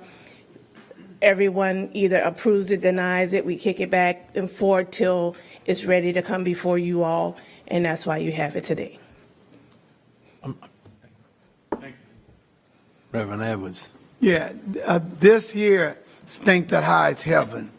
I just think that we are contributing to people dying and we don't realize we have to change this industrial thing and don't have it anywhere near people's house. That's the first thing. We got to stop that. And we can't have it where we slapping people on the wrist. This gentleman, his arrogance when he got up here, it comes with the territory that these people should have their peace interrupted because the fact that the government, we allowed that to happen. He ain't the problem. The government said we want to do it in our night, we gonna do it and you should accept it. That arrogance that you have a problem. But I just think we as a government is contributing to people health to allow these kind of industrial things to exist. Besides the fine, we got to stop this industrial thing where it allows, because if people come in with this guy attitude and say, don't worry about it, because in fact, when you just slapped in the wrist, there's no fine in place. So I think we got to look at our whole zoning because I know if this was in certain neighborhood, I mean, the president of the United States would be down here for this stuff. I think this is criminal what's happening to this family. I think our remedy, is contributing to it. I don't hear nothing saying how we're going to solve it. I'm hoping that, Mr. Nietzsche, we look at the zoning board and look at areas where these people live and other people live in. We have to change this industrial stuff, because if we don't do it, we're allowing people to come in who's not have empathy for people to do what the hell they want with people, health, and well-being. It is obvious from when this gentleman came up here, he have no regards for these people. He just like saying, what the hell? And that's what I feel. I mean, the stuff he's saying to anybody, if you come in a Jesus moment where you turn the table over in the temple for what he's doing, I mean, it's criminal. We can't continue to come here and talk about because it's industrial, you can do what you want, because we're seeing what's happening. I mean, this dust, I would not want this in my neighborhood. Folks, we have to do better. We got to treat every neighborhood the same. We can't be turning our eyes to it. I mean, I don't care if it's the industry, who the industry is. We got to set some serious enforcement. Because people say you come to Plaquemine Parish and do what the hell you want. That's what it always coming down to. Certain neighborhood, you don't have to have no. Our zoning thing, obviously, a bad zoning. We have to go back and look at our industrial zoning and put some strict enforcement, change it. It's going to cause some problems for some people where they used to do it. Yeah, but we need to change the industrial zone because that's his protection. He's saying my protection is zoned that way. So since you all zoned it that way, I can do whatever I want in. So therefore, we got to stop the zoning so people live in an area like these people live in, it won't happen again. I'm serious. We got to do better than this, folks. I yield. So when was the last time you had truck drop, whatever? Well, so I don't own any of the trucks. Yeah, but when was the last time a delivery was made that you know of? Like this week? Earlier this week? Within the last 2 weeks? Okay.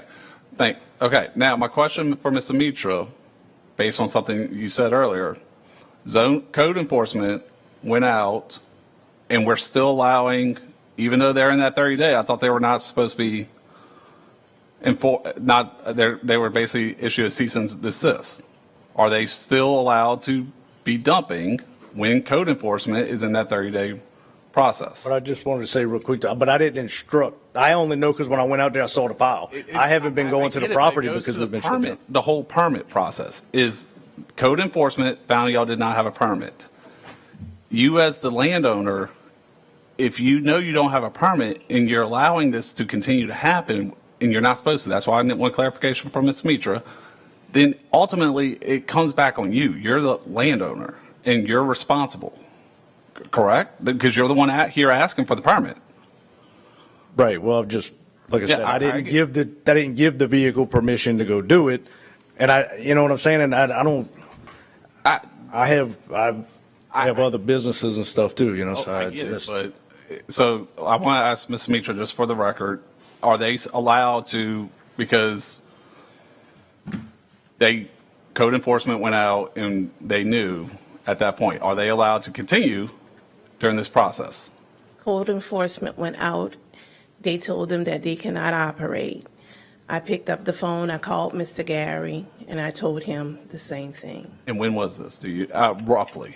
This was Because at one point you said January, but I don't know if that was accurate. we did a recent one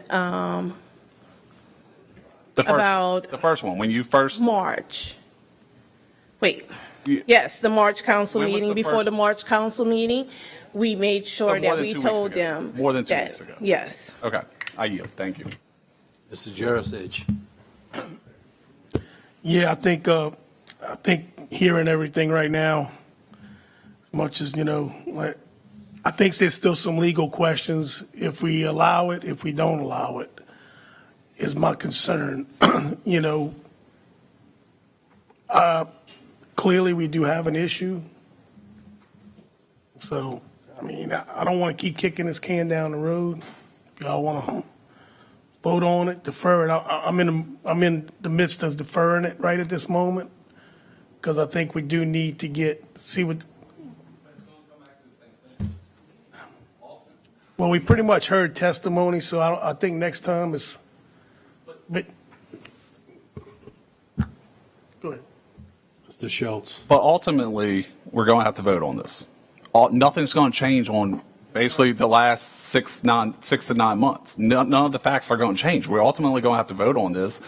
And my concern is, for the next 2 weeks, are they going to continue operating? That's just my opinion. I'll one vote. I yield. Mr. Newsom.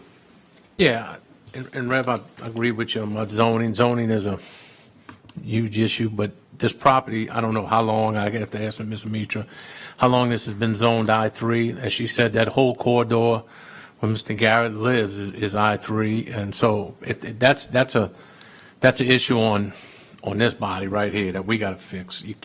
We shouldn't blame any business owners because they bought a piece of property in I-3 who, now, permit-wise, they get a permit, not get a permit, that's whatever it is. They shouldn't be operating without a permit. But it's a piece of property. Now, if we want to change zonings and stuff like that, that's up to this body, but that's something we have to do. But when somebody's operating within the zoning book of a permitted use in a zoned area, how can we tell them not to, unless they don't follow the permit process? With that, I yield. Reverend Evans. And so again, it goes back to what I was saying, is that they can kill people with their dust and they're legal to doing it. So I know, that's what I'm saying. So that's what I'm saying is that is his position. And the only way we can protect people like this families here, well, how hard it take for us, we got to have the courage and the fortitude to say we got to change our industrial zone because it can cause people health and wellness, the peace and serenity. Everybody who buy a piece of property deserves peace and serenity. And I'm just saying that when we allow industrial to be in certain areas where people can have the peace and tranquility that they brought their property for, we are being unfair and unjust because people can come in and die and we're saying it was permissible. I still take the position we got to change the zoning. If we the one got to do it, then we got to have the guts to say we got to change it because this lady, respiratory stuff is killing people. And I'm just saying, then we all are contributing negligent to that. We're contributing to it. How long are we going to contribute to it? Because of a business? We got to look at the interest of people, not just business. Because this guy, he don't live there. He don't have to worry about that. He's saying what you're saying. I'm protected. But what about them? What protection are we giving the people that we elected to do? We're not giving this family any protection. That's what we're saying. When we continue that zoning, they don't have protection, but he have all the protection. Kill as many people as you want. You have to make many people as you want like miserable where they can't bring their grandchildren to their house. None of us would want that if it was next hour. I know none of us would want that. And I'm just saying, this stinks the highest. And I didn't even want to talk about this no more. I just yield. Mr. Jurasich. Yes, I know, I keep coming back, but this area is our industrial corridor, Rev. It's Engineers Road. It's an economic driver for this state, for this parish, in the state, a big economic driver. And that's why it makes it such a difficult decision, because this property has been zoned heavy industrial. I don't know when it was all zoned heavy industrial, and I don't know if Mr. Mitra's got that answer of when it was zoned heavy industrial. Since the 70s, all this area. And Mr. Garrett, you said you've been back there 22 years? And you knew it was zoned heavy industrial? So you knew where you were coming to? I did. that they would allow a rock yard. Well, heavy industrial allows a lot. And I think the biggest issue we're dealing with here right now, and look, Reverend Edwards, I get what you're saying, but if we don't have heavy industrial in this parish, we're gonna really go broke. So if you hear what I said, it was heavy industrial when he bought there. So I'm not gonna, so I'm gonna, the one thing that I think is the issue here now is working without a permit. And that's the one issue that, we're looking at strongly right now. But somebody else, if Mr. Gotra decides that he says, well, I can't do nothing here, I'm gonna sell it, and somebody else comes in and does something different, it's industrial. You're gonna have to sooner or later allow, activities to happen, because that's our economic driver as well. And I'm gonna go, you had something else you wanted to say? Get by the mic. I have. Go by the mic. I have a. Okay. Yes, sir. I understand about the revenue part, but what about our lives? Now, when I tell you I knew it was industrial, I didn't know what length of industrial. The biggest thing they got before he came and made all the noise was the shipyard across the street. And at the time when we bought, the shipyard was shut down. So I had no idea. We rented horses across the street from our place. So we always had peace. We had 4 horses at the stables across the street from us. And as far as him saying that he's went compliant, sir, there's a dump truck there this morning at 9:08. There's a dump truck there yesterday. I get the pictures. Yeah, so he's not coming in compliance. He said I wouldn't, he had to block me because I was harassing him. I showed the gentleman the text. Was there anything harassing on there, sir? I was just letting him know that the fire was still burning, and I was concerned about my shop. And there's nothing I could get. I'm full disclosure with my phone. There's nothing to say I harassed him. So I know, things might not be all that great and all, but how long was that property for sale? It wasn't for sale. When we found out it was for sale, he bought it. He had already got it. It wasn't up for sale. We saw a sign, but That was when they burn the stuff. Okay, That's when they okay, put the yeah, sign. yeah. No, I had no idea because we would have bought it ourselves just for the safety cushion. That would have been, What's that? We got it in October the 9th, 2020. No, we're gonna move on. I'm gonna move on. All right, I'm done. That's why I keep, every time we want to rezone to I-3, and I bring it up every time. I-3, you can have a nuclear waste site. And if it's zoned, all they got to do is get permits from the federal government. We can't stop them. And I'd like to know, how did he get a permit to build a house in the middle of I-3? Thank you. And I know it wasn't Miss Amitra and them, it was what, 25 years ago? You speak to me? Yeah. Yes, How yes. did they get the permit to put a house in the middle of an I-3 area? We were living there prior to Katrina. Well, we wasn't full-time living there. We had a trailer there, so when we messed with the horses or we worked late working on the land, we had to rebuild the land. And so when Katrina came and destroyed our home and destroyed the little trailer that was on the property, that was our source of where we had to stay. I went before the board with Mr. Demetria, with Keith Hinckley, and my permit was approved. I went through all the steps. They say I needed a new septic tank. You did what you needed to do, but how did we give him a permit in the middle of an I-3? And that's why I keep saying we got to watch how we redo these properties, because, we got a complex of apartments right below the base that we got run over the coals with, and we couldn't stop it because it was already zoned at.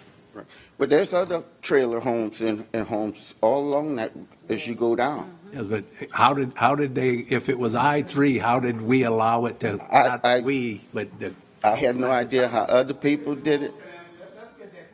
well, no, she wasn't here 25. But what you want to do, Mr. Jurisic? Go ahead and move on. All right. Any call a question, machines are open.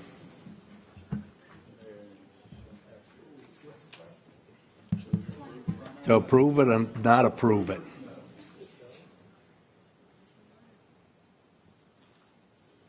And the permit fails, 6 noes, 1 yes, and 1 abstention.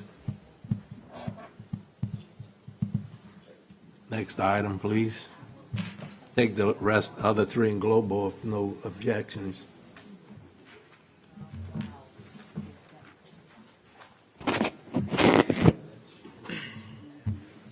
You ready?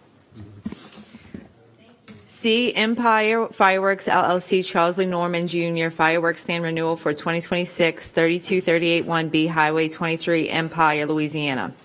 Bayou Base Camp LLC, permanent RV park renewal, 55-1 Highway 23, Buras, Louisiana. Lolita's RV Mobile Home Park LLC, Lolita Friesen, permanent RV park renewal, 36044 Highway 11, Buras, Louisiana.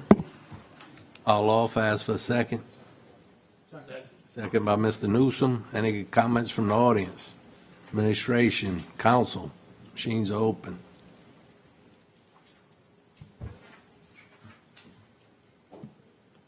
Dr. Gui stepped out, and it passes 7-0.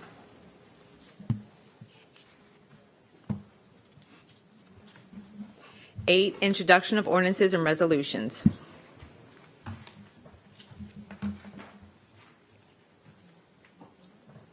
The Chairman, can I take something out of order and go to,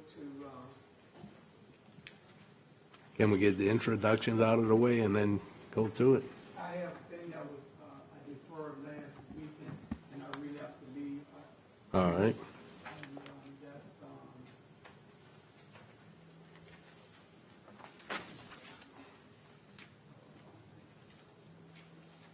that's, 9A1. Is it 1? yeah, the first one, yeah. Yes, can you go to that?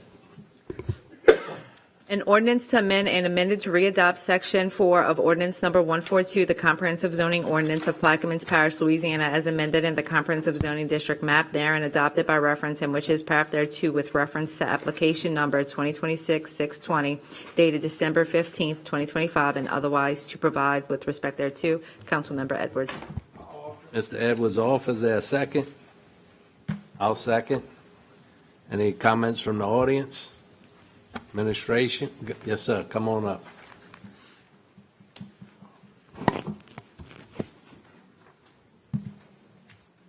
Thanks, I changed my mind.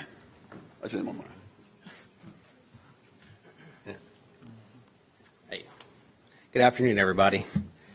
My name is Jordy Babineau. I'm with Approach Environmental, 306 Pine Street, Madisonville, Louisiana. My client is the landowner who's trying to do the rezoning. SGHWD1 LLC, they're the landowner. So that property, it's in Bohemia, Louisiana. It's located probably 2 to 3 miles away from any other development. Currently, there is a disposal facility on the property. It was constructed in 2011, and it has permits from the Louisiana Department of Conservation and Energy. Prior, it was the Department of Natural Resources. This facility has operated intermittently over the years, and they are capable of taking oil fill wastewater right now, non-hazardous oil fill wastewater for disposal. They want to get a permit from the Department of Environmental Quality to take non-hazardous industrial wastewater. In order to get this permit, they have to have the property rezoned from rural agricultural, which is what it is now, to heavy industrial. The rezoning would allow them to operate and take in the non-haz industrial wastewater, which would benefit industries along the river corridor, in addition to the oil field industries that they can already benefit. Like I said, there's no development for miles. The adjoining landowners have already signed waivers saying that this property is okay to use for that purpose. Also, we're going to be creating anywhere from 8 to 24 permanent full-time jobs by operating at full capacity. And we're going to have an increase. So I really have to go. I talked to the owner, and I'm in full support of this project. He sent me all the information yesterday, and I wouldn't even push it, but I really need to vote on this to leave. I hate to leave. Okay. That's fine, yeah. Thank you, sir. Appreciate it. Okay. Thank you. But there we go again, rezoning property, and you just got on the other one. So, no. Any comments from the audience? Administration? Council? Machines are open.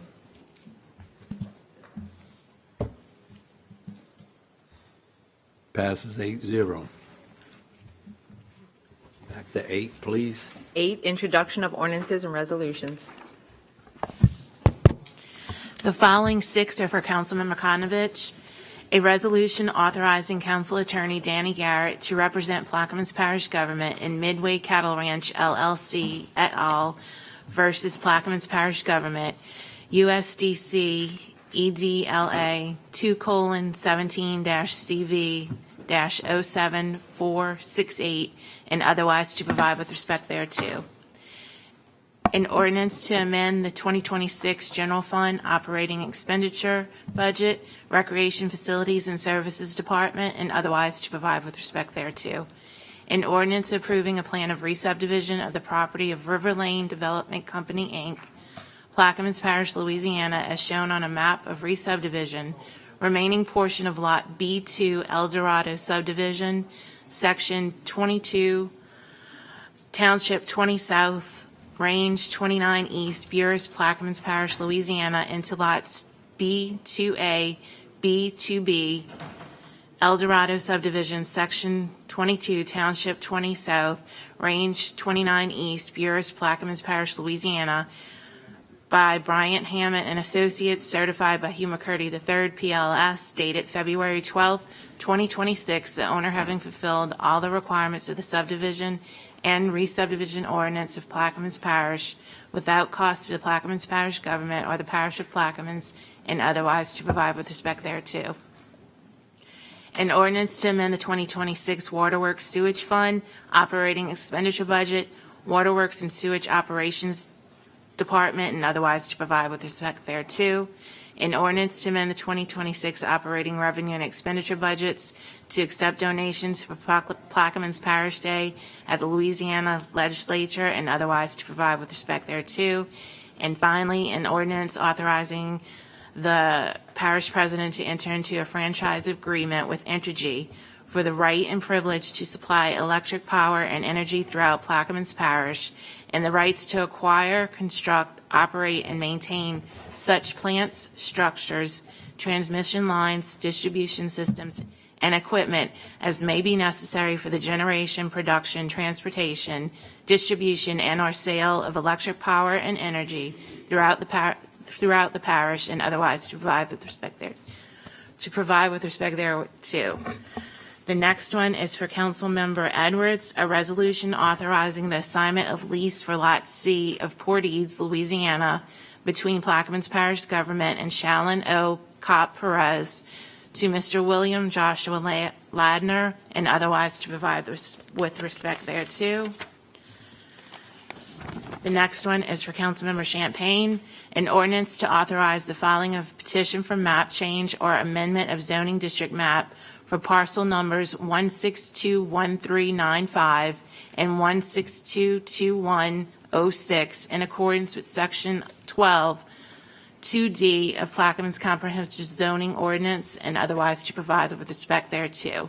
The next one is for Councilmember McCarty, an ordinance authorizing the appropriation of funds for satellite internet services at Plaquemines Parish Government Building 203 to support emergency power, communications resiliency, and continuity of operations and otherwise to provide with respect thereto.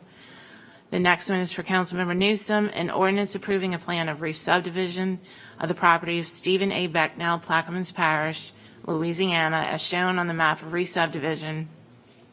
Lot 3, Arthur Becknell Division, Section 4, Township 16 South, Range 24 East, Star Plantation, Plaquemines Parish, Louisiana, into lots 3A, 3B, and 3C, Arthur Becknell Division, Section 4, Township 16 South, Range 24 East, Star Plantation, Plaquemines Parish, Louisiana, by Brian Hammond and Associates, certified by Hugh McCurdy III, PLS, dated November 19, 2025, the owner having fulfilled all the requirements of the subdivision and re-subdivision ordinance of the Parish of Plaquemines, without cost to the Plaquemines Parish government or the Parish of Plaquemines, and otherwise to provide with respect thereto.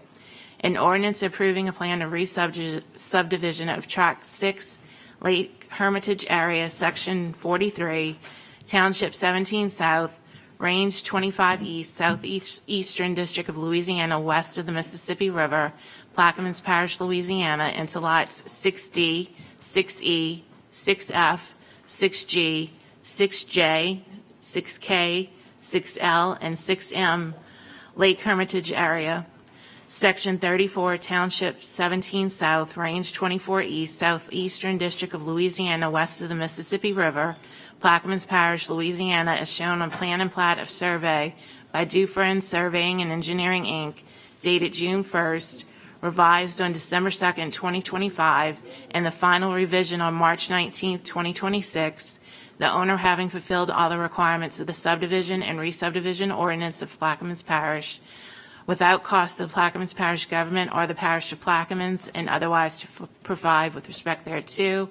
And the last one is for Councilmember Jurisic.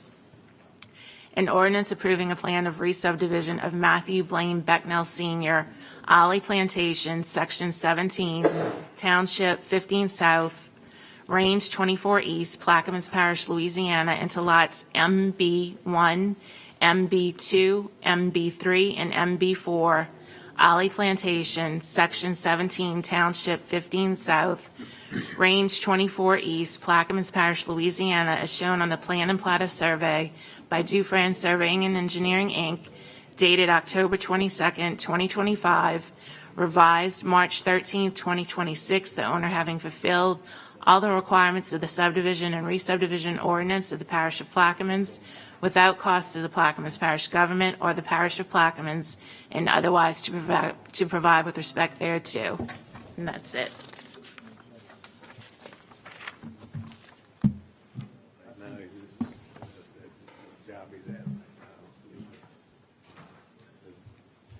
Where everybody went.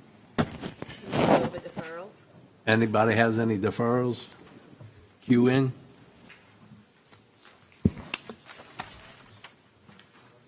Nobody's queued in?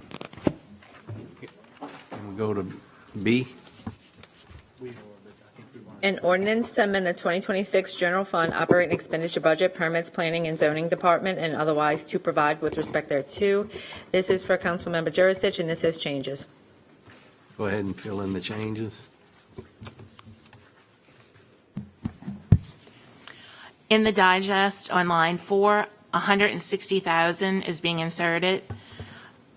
Under section 1, we are appropriating 160,000, and then we're removing the funding source that's currently in there, and the new funding source would be general fund unreserved undesignated fund balance. And in the chart, the amendment is 160,000, and that's the changes. Ms. Jurisic, your offer? Mr. Jurisic, your offer for discussion. Is there a second? Second by Dr. Gouy. Mr. Jurisic. Yes. Can you cue in? So this is an attempt to improve the services in our permit department, not to take away anything from the performance of Ms. Amitra and her staff, but we are understaffed, and we could utilize Mr. Zach Smith Consulting to improve a lot of services in the permit department. reduce timelines, improve efficiency, and on down the line. But I'd like to ask Mr. Zach Smith to come up and give a little presentation on the scope of work.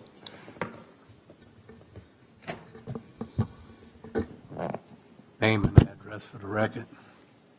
Good afternoon, Council. My name is Zach Smith, 1000 South Norman C. Francis Parkway in New Orleans, and then right here at 333 FE Bear. Really appreciate the time to kind of present today. I believe everybody on the dais has received essentially a version of a proposal that we presented to the administration. I can obviously plug in my laptop, I believe, to this device if needed to put something on the screen. But fundamentally, something that has been a driving force with the new administration has been looking at a comprehensive way to look at zoning changes, to look at permitting changes, and to make sure that Plaquemines Parish is in the 21st century. And the Permits Office does a fantastic job with the resources it has been given. And generally speaking, can I plug this in? Yeah, you can. I can just plug it in there.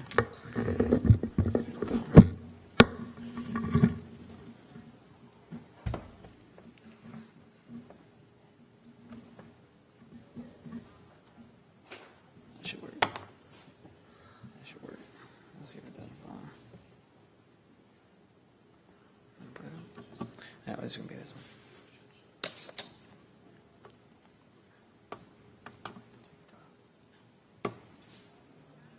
Remember, this is the computer.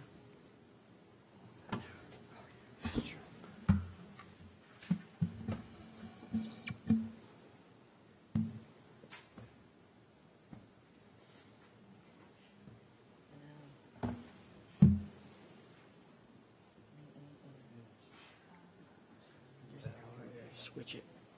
If you could switch it. Mm-hmm. You ready now?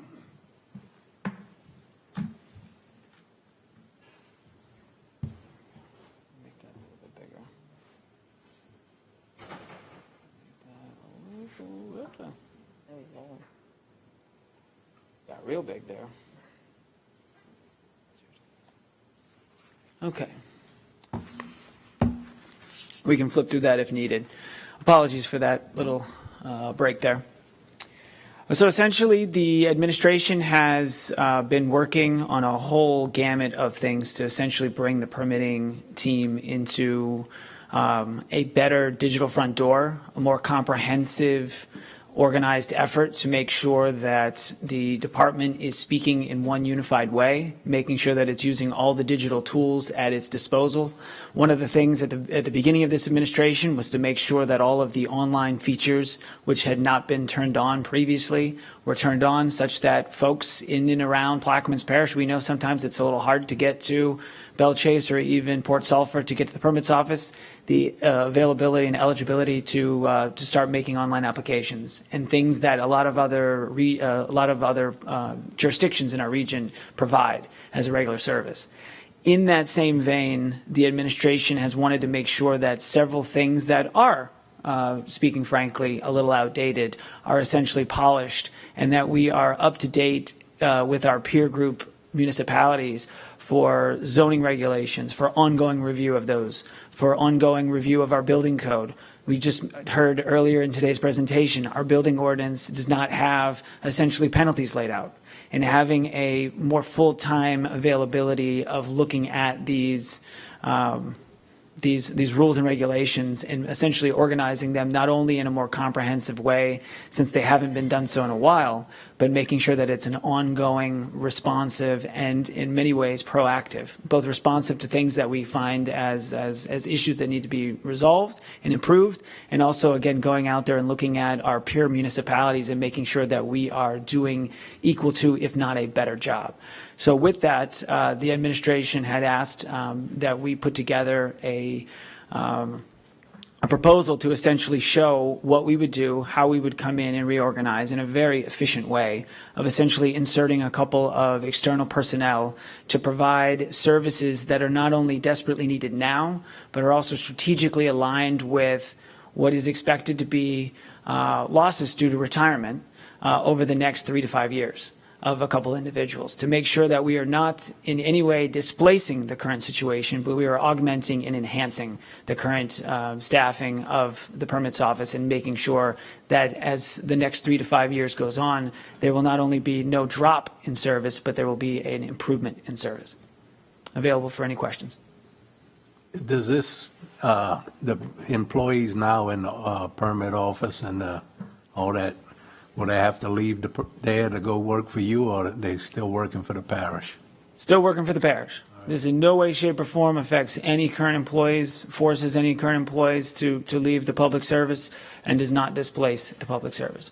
Thank you. Mr. Jurasich, Yes, you want to take the comments? public comments. Yes, sir, come on up.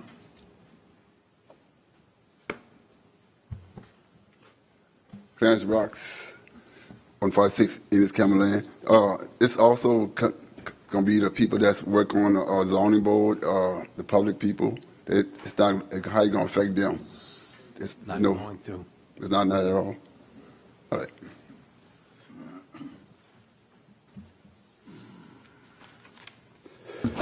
Arthur Henry, Bell Shades. Mr. Smith, I've been following you ever since you left New Orleans. But the $160,000 is a good deal. You're an intelligent guy, I think you're going to do a good deal. Any other comments? Mr. Jurasich?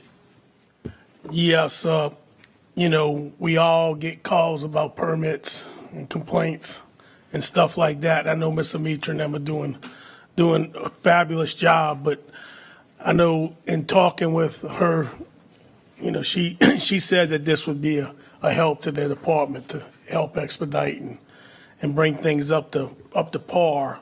So, I'm just wanted to mention that we do get those calls. I mean, each and every one of us do, and if we could do something to expedite that process, I'm all in. Mr. Schultz? So yes, while I agree we need to fix our permit department and how we interact with the public, I do have some concerns. So I talked to Mr. DeMarco before the meeting and asked, why does the 160 not match the 265 increase that's in the proposal? He said the 160 is just for the rest of the year and the 265 is going to be going forward. I believe that, again, that is correct. So it's not 160, Mr. Henry. It's 265. But the problem is, looking through this, we're adding, per se, 2 new positions. Everything else is if needed. So if we fill those positions, is our cost going to go up? In this org chart, it says office administrator, if needed, permit tech, if needed, permit tech, if needed. If we fill those, is our cost going to go up? Or is that going to be a parish employee that we have to hire? How does that impact?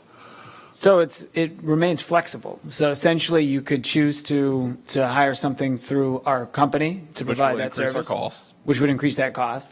At the end of the day, I work for the administration. I work for the government. So we're not out here going to start hiring people without specifically being asked to do No, I so. get it. I just want to be clear that Yes. we're hiring one additional person, a supervisor, and then the other position is assistant zoning personnel, but according to this chart, that person's part-time 20 hours a week. So really, we're only hiring 1.5 positions at $265,000 increase? Well, and then we have another person who is essentially coming in for roughly about 20 or so weeks for just the first year to essentially completely redo the front door. Okay.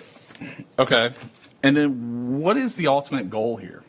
Like, it talks about sharing staffing responsibilities, training is this going to be a 1-year contract, 2-year contract? Is this going forward for foreseeable future? Like, what is I get that we need to fix permits and how the public interacts with permits, but $265,000 increase for basically 1.5 position and some training and for a couple weeks, like you just said, seems a little high. I would have to break it down and, Okay. Yeah.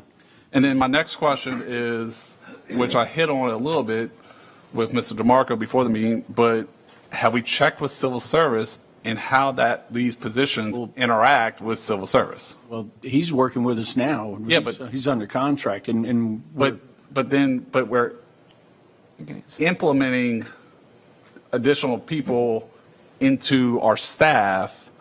Who reports to who? How does that impact? they'll report to Zach. His people will report to him.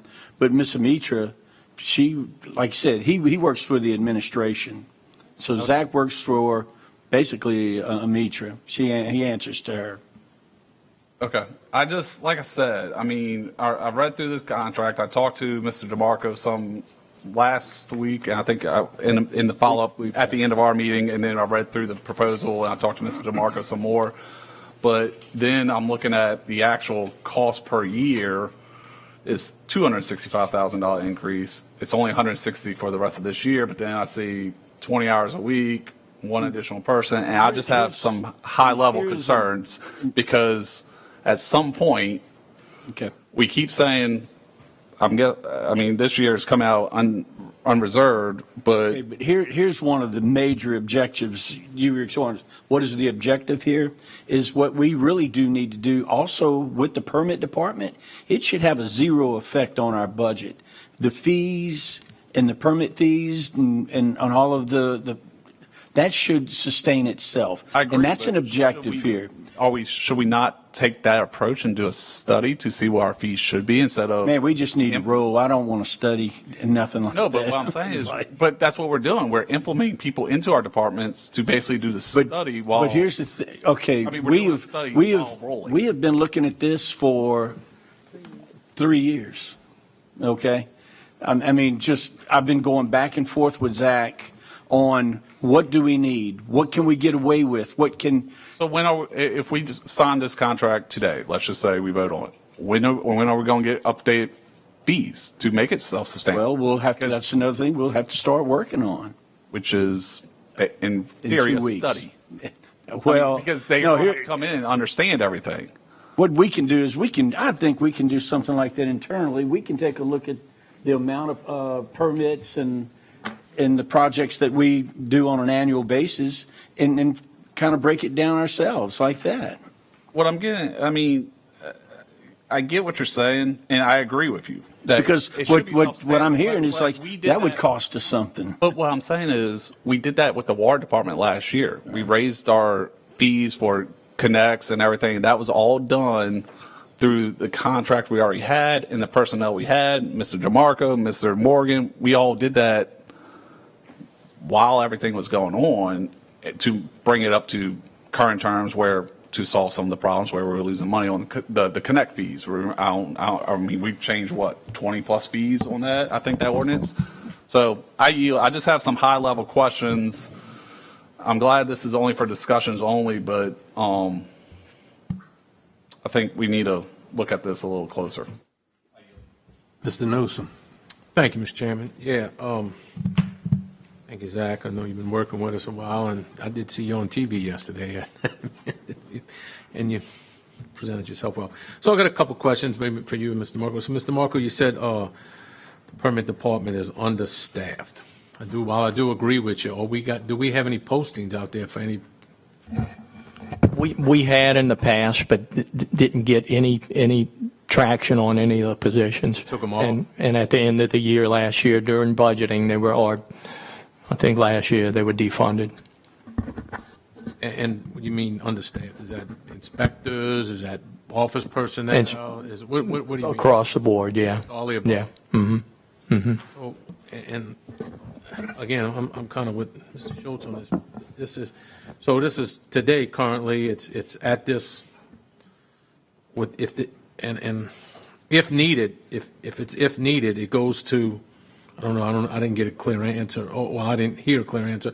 Right now, it's $160,000 added added, because we do have some money already currently budgeted for this, right? Correct? Because We have some monies available in the budget for professional services. right, I think in the and I see it's under code enforcement, so I'm sure there's special service for code enforcement that we do our code enforcement with. So I'd like to see us, as I've heard from the audience before, some postings, and let's see if we can hire some people, leave it open until filled. Now, I know it got pulled down through the budget, and we do that, and the budget is a whole nother separate issue that we need to deal with. But you spoke about, Ms. Smith, about some online, that we can do stuff online. We can't do that in our own office. I'm sure we can do some of that. Put online permits, and I don't see that as being, working with our IT group. I'm sure we can do something like that.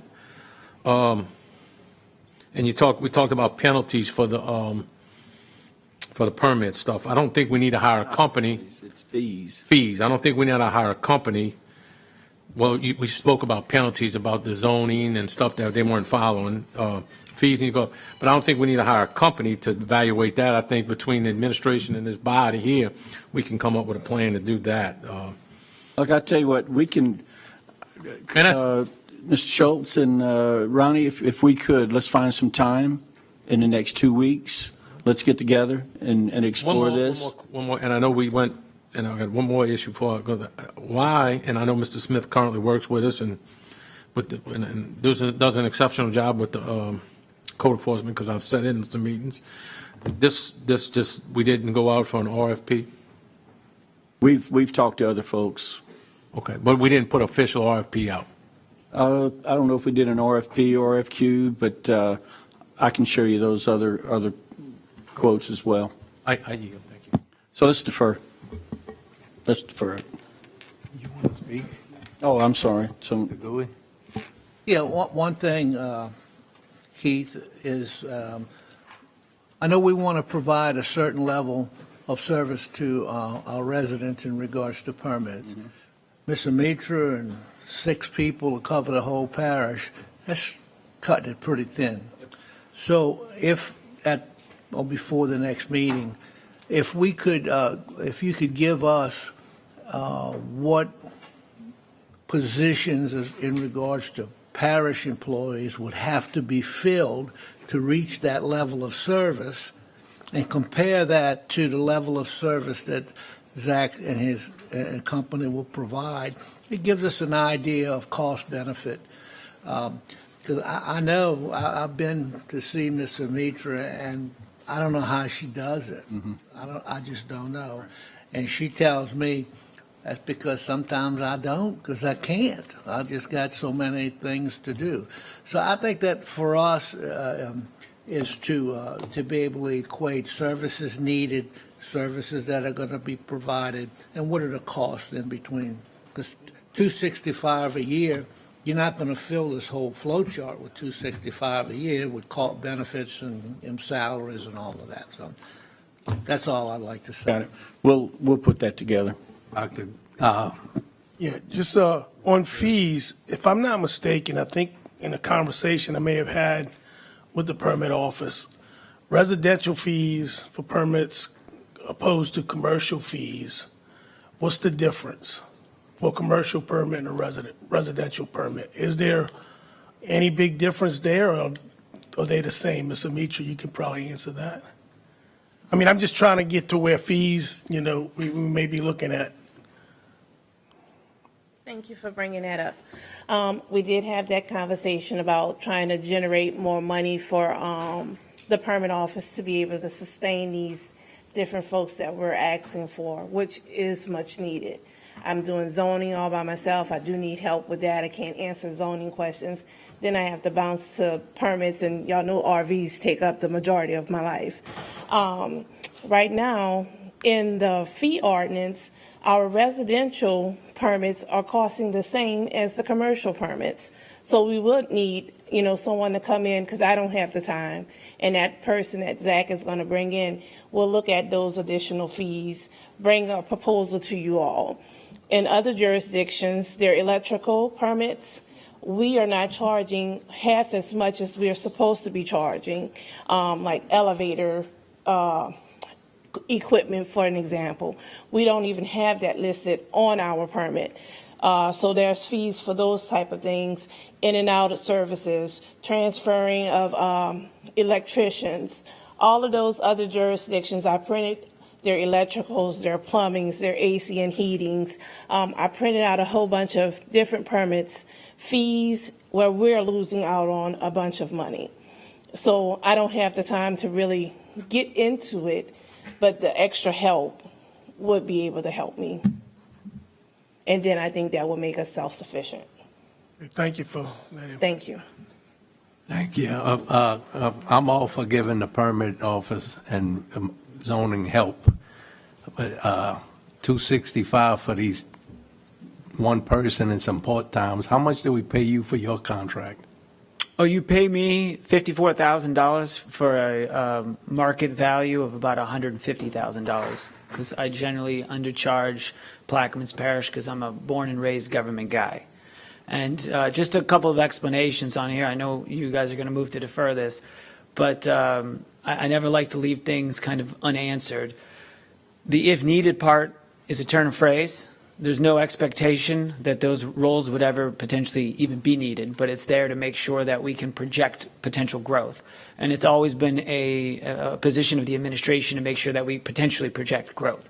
So same thing, it's like saying, if I got all the bells and whistles on a Cadillac, well then of course they're going to pay for those bells and whistles. But in this particular case, this is actually a pretty bare bones thing, because you're getting myself, you're getting a new person who's going to make sure to be a redundant position for a future loss of a chief building inspector, which Mr. Vukovich has done a fantastic job, but the retirement is in the future. And you're going to get that individual for less than market value. When we talk about the 260 as the augmentation, one of those individuals, Ms. Cecil, is temporary for only essentially this year, because some of these changes in terms of valuation of fees, which at the end of the day, and I'll say respectfully, have not been done because there really is no time with the current capacity of the staff. If they could be done, we know that Ms. Amitra and her team would have done it, because they have been wanting to do it for years. So we have Ms. Cecil on board, who is a fantastic come in, essentially give a place a facelift, and bring things way forward so that this can be done in a very cost-effective way. When it comes to recurring revenue, Ms. Cecil actually falls off of this. So that number in 260 is not actually going to be accurate, because we've obviously projected a number for a full year, but she will not be, if this were to start today, as Councilman Schultz mentioned, Ms. Cecil will not be with us in 2027, because the work will have been done to basically bring us forward, at which point we just become staff aug and for additional zoning support, so that Ms. Amitra can actually do real zoning work, and that we will be covered for building inspections going forward. There was a point, I do want to just make sure it's answered publicly in terms of who reports where. Under state law, all the building inspectors must report to me. There is no ifs, ands, or buts about it. Now, from an administrative level of payroll and time cards and things like that, under no circumstances, proof is in the pudding. For the last 4 years, we've never signed time cards for any of the inspectors or anything like that. But when it comes to authority under the LSU CCC, state law dictates and mandates no inspector can operate in Plaquemines Parish for the government unless they are under the org chart related to me. That is why, bless you, that is why it's like that. So we're happy to revise it and make sure that inspectors and plan reviewers are in a completely separate org chart. But that's also why on our org chart, Jeff DeMarco is at the top of that, because we operate as an extension of and on behalf of the government. So happy to change those. In my opinion, it's a little bit, it's just how we did it for visual optics. But, we stand behind it, and I'm happy to revise anything as needed. And of course, come back for any additional questions or meet with anybody offline to go over any and all the particulars. And I believe anybody would say, again, if you looked at what the going rate of a building official in the state of Louisiana is, it's far greater than $54,000. That number does not change in this proposal. Mr. LaFrance. Yes. Could we please start advertising for the open positions that we have in the permit office?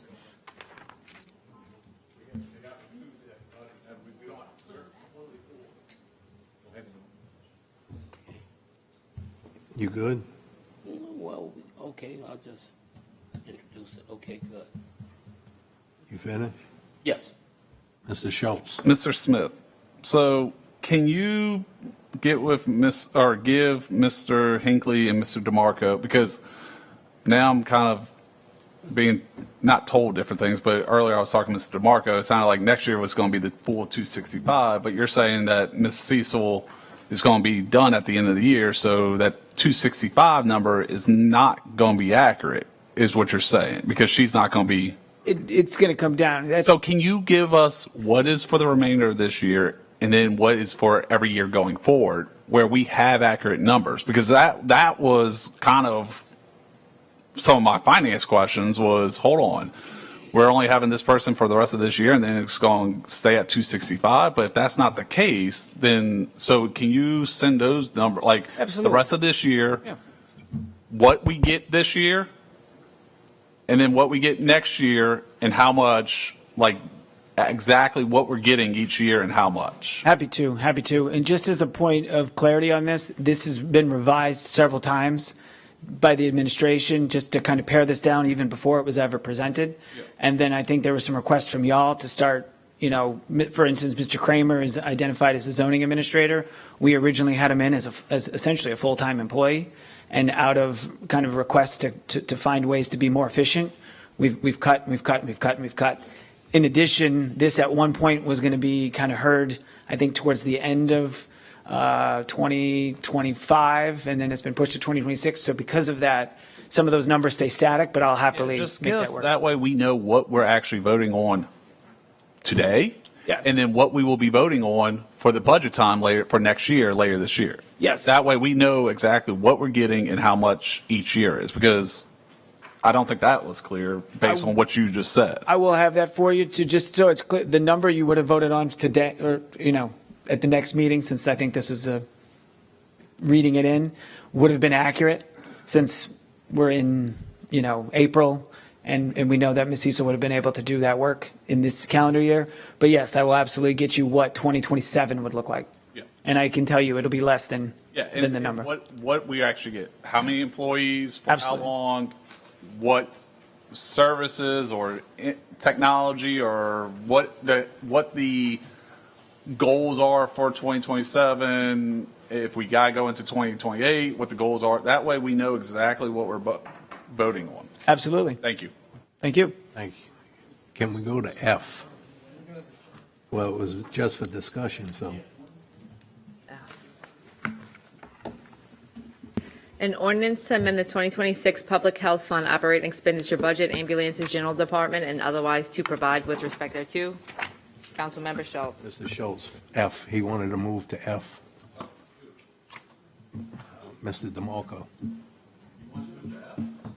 Yeah, I asked, because we have somebody to do a presentation.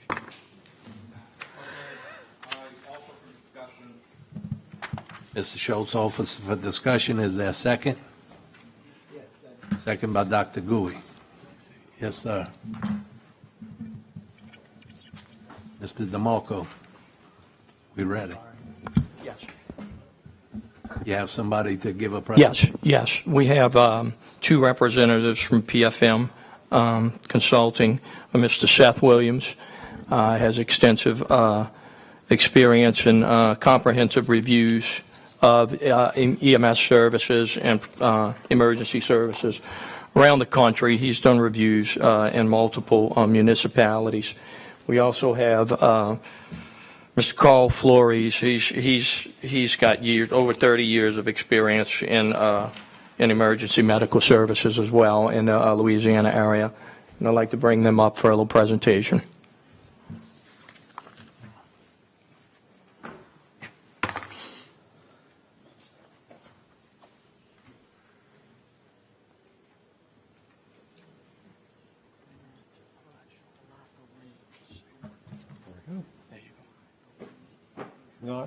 How do you get this up on the screen? How do you get it up on the screen? Comment? Oh, there we go. Somebody smarter than me figured that out. Thank you. Good afternoon. Appreciate the opportunity to be with you today. As Mr. DeMarco said, my name is Seth Williams. I'm with PFM Group Consulting. And we've sent a proposal into to the parish to help it think through its EMS and its EMS operations and whatnot. I'm joined by my colleague Carl Flores, who used to be the director of EMS for the city of New Orleans. What we understand and what we've spent time thinking about with the parish is where the EMS challenges are today. We know that the parish punches above its weight from the acuity of need, from the challenges, from the geographical dispersion, and from the access to care. We know that the operational system is strained. We know that workforce attraction, retention, recruitment are challenged. And we know that this is a financial impact to the county and certainly to the services that residents demand and deserve. So what we've put together is a scope of work to help the parish really accomplish 5 key things. First, we want to stabilize. We want to help the parish think through and assess what the options are to stabilize the operations of the EMS services in Plaquemines Parish.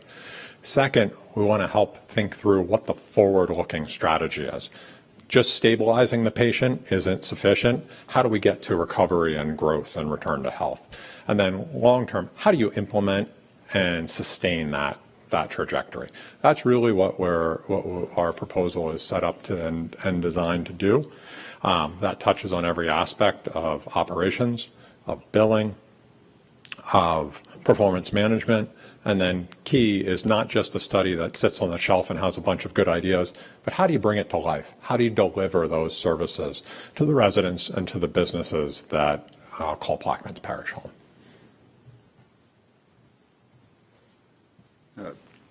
Good evening. How are you doing? Thank you so much for having us.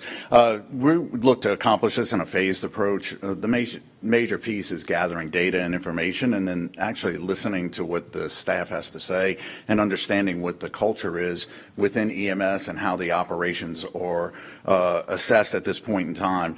And then we want to look towards workforce scheduling and what best practices are doing there.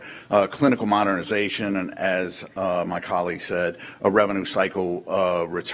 What are you doing and what's the investment and what does that look like long term? And then governance roadmap. What is the key performance indicators and how do you sustain it moving forward?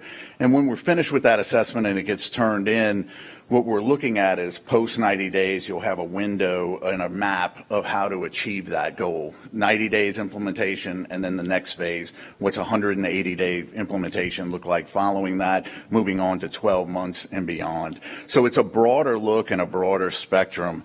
I will say, there are several challenges. Being from Louisiana and working just a parish away, we often came down and worked with you all when I was the chief of EMS down there.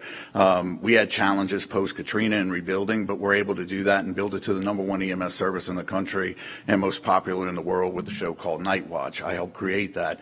There were balances and nuances when you have to look and grow that department to what it is. And where you have is a unique challenge from an industrial perspective and a landmark. And as I go across the country, it always presents unique challenges. So I think the piece that we are looking at is to provide options for you all globally to your environment and see what that is. Nothing's set in stone at this point in time. We're just trying to holistically look and provide the parish because, in a word, we're in this for the patient, right?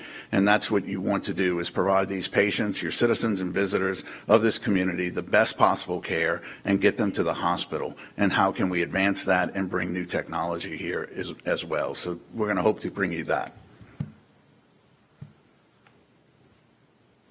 Thank you. So we, as Carl said, we aim to achieve this over about a 6 to 7 month period. At the end of that, we will help you, we will deliver to you a series of documents and analyses and costing to help you make informed choices about the path forward that works best for Plaquemines Parish.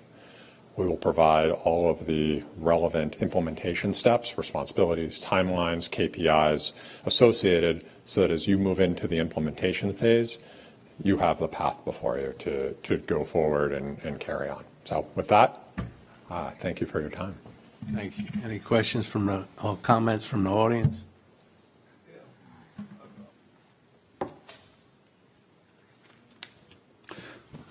Listen, Arthur Henry from Bell Chase.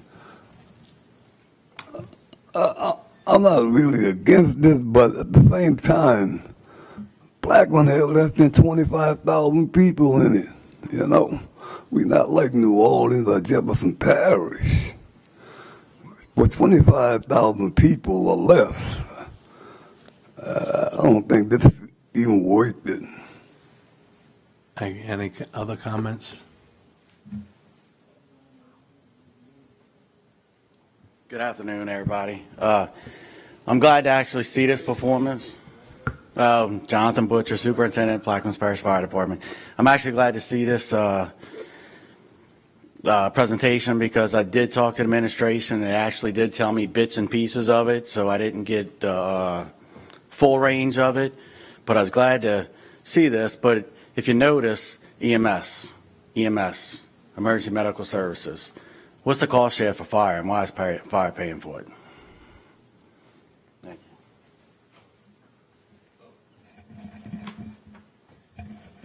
you. Within this scope of work, they are also doing analysis on the relationship and the coordination between 911 and fire. It's a comprehensive study and analysis of the organization and the cooperation of all of our emergency services, fire, EMS, and 911. Thank you. Any other comments from the audience, administration, council, Mr. Schultz? So yes, I did meet with President Hinckley and Mr. DeMarco last week, or maybe 2 weeks ago, I don't remember, and agreed to at least bring it.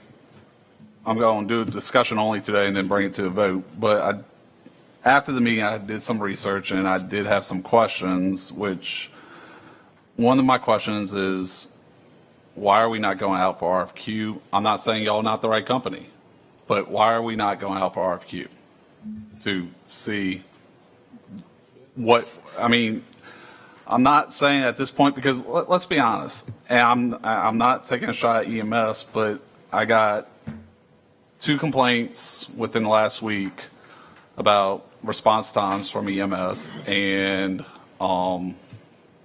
yeah, both of them response times and how many units we have in service.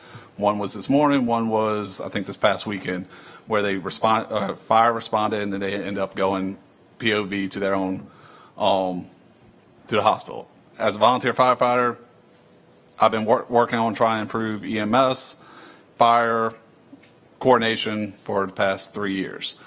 However, I'm not an expert. I agree with that. That's why I agreed to at least bring it to the table.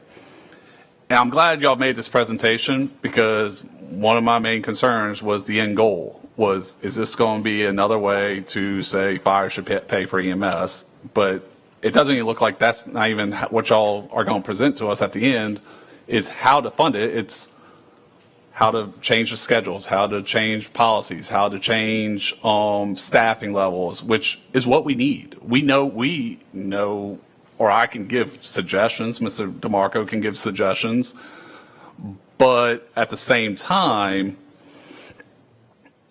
we have civil service to deal with and funding those positions, and I hope y'all look at that on how to solve some of those problems.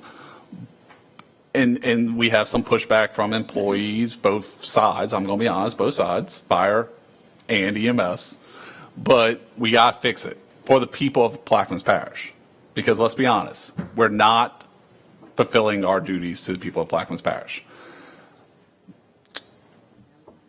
My only concern at this point is, I think what Mr. Butcher was alluding to, which I agreed, and I thought I said 40% fire and 60% general fund, but this is clearly an EMS study. I'm not saying fire shouldn't put forth some funding, but this proposal, this ordinance has 72,000 coming from firefighting and 48 from the general fund, which is 60% fire, 40% EMS. Why is it so heavily fire when this is more of an EMS? I get there's integration that fire should pay for some and 911 should pay for some. In all honesty, why is the sheriff's office not paying for some too? Because they have 911 dispatchers too. I'm just asking. Why? We specifically asked finance to do a 40-60, 40% fire. We'll look into that. Okay. This has But that was the request. Yeah, I agreed to that when I left that meeting. I admit that, but this has it the opposite way: 40 40 general fund, 60 firefighting fund, which I think is backwards. That's not what we asked for. We'll get that corrected. We'll need to get that for changes at the next meeting. But that was one of my questions. And like I said, I'm glad y'all came. I'm glad you organized this, Mr. DeMarco, because I was going to have a lot of questions, but this presentation actually cleared it up a lot on what the end goal is, and that's more actually addressing some of our concerns, not how are we going to finance EMS. Because if that was what it was, I was going to have some more questions, but I'll yield. Mr. Newsom. Thank you, Mr. Chairman. Well, I got some questions. So if this is a process to make EMS better, which I 100% agree we need to make EMS better, let's have the conversation with EMS.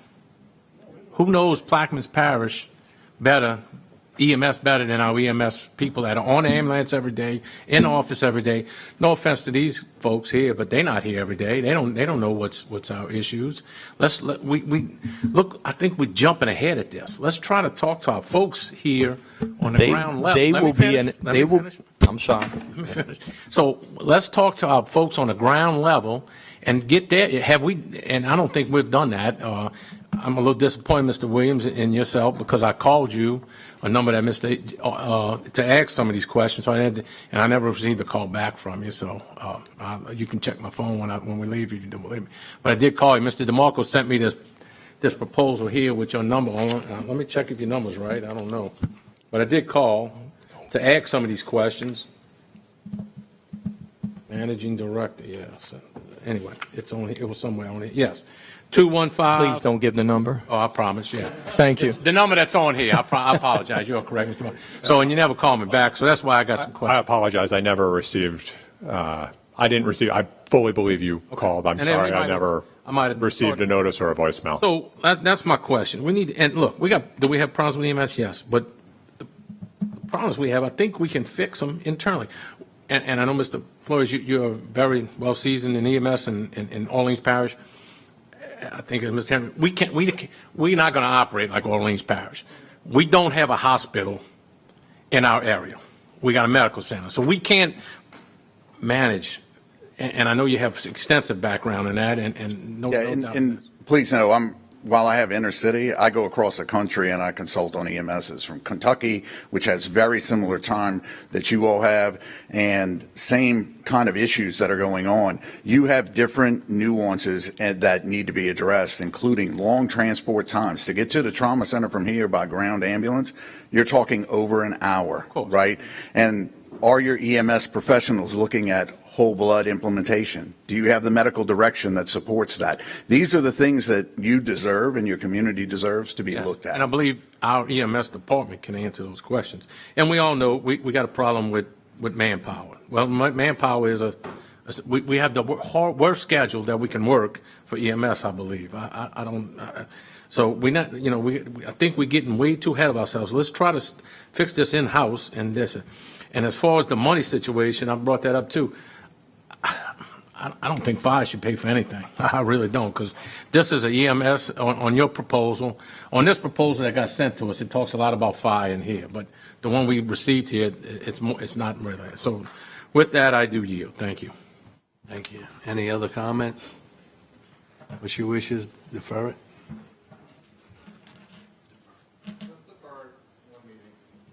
Items deferred.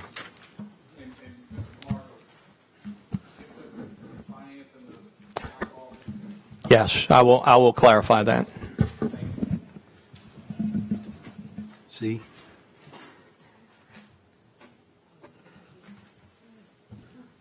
C is deferred.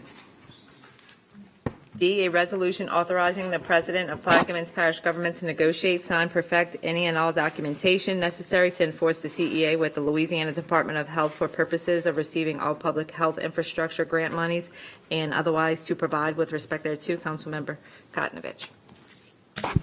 I'll offer. Any comments from the audience? Administration? Council? Machines open.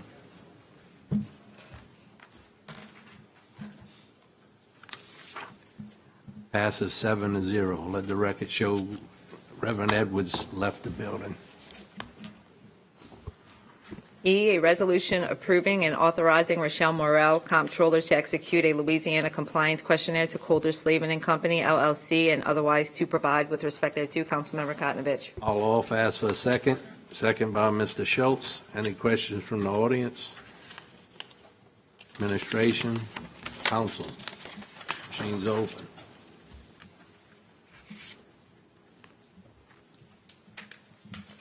Pass 7-0.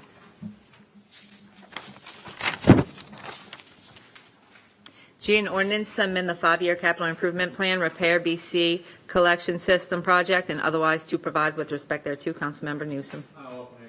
Mr. Newsom offers and Mr. Jurisich second. Any questions from the audience? Administration? Council? Mr. Newsom?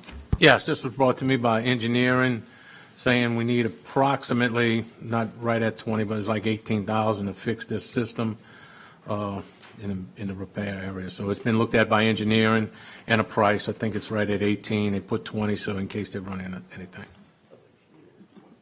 Mr. Champagne? What are we getting here? I don't understand what we're getting. Said we're fixing something. What are we fixing? You put Mr. Newsom in?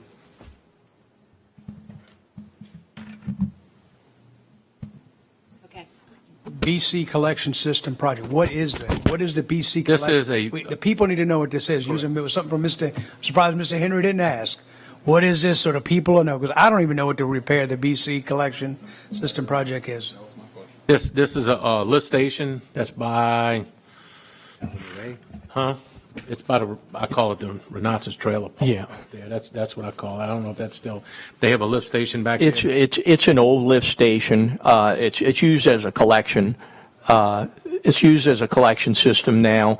It collects and pumps to a newer lift station somewhere upstream. They did a project to repair it Many moons ago, and evidently it wasn't completed. So this is to actually complete that project to have the capacity for that collection system to pump to the newer lift station. So we need a booster, basically a booster pump to pump to a new lift station. I'm not going to pretend to get into the engineering part of it, but it's a Expert in the back punishing his kids, making them sit Here through comes it. the expert. He changed. Where you going dressed like that? My little boy got a soccer game. But the lift station right now is going to actually collect and pump to the newer lift station, like Jeff said. But the older lift station is not up to capacity. So you could run into overflows, sanitary sewer overflows, and things like that. So it wasn't completed. They didn't have enough money. So right now, it's going to move money. Engineering has looked at it, and it's going to move money to actually pretty much upgrade the pit itself. So it's like you're capturing, you won't have SSO, so you're having more, it's larger. That's basically, it's larger. My only question was, how do we half build something? Run out of money. when you only have half the money. They don't have half all the money. Yeah, the money's not One there. question I got. Value engineering Not sounds you. like. Why you got to go home and change? That's what I'm He's about. playing. Not you. Wait. I'm not beating you. I mean, again, this goes back. It sounds like value engineering. So we did a halfway job based on the money we had. So now we have to pay up now, and it probably costing a lot more. So this is a great lesson learned here. Yeah. We can't be doing this value engineering crap because I imagine it was a lot cheaper back then if we'd have just done it right. So now we're having to come back and fix it right to supply another lift station upstream? Well, this lift station is the lift station that really needs to work. The one upstream, like this area hasn't had sanitary sewer for that long.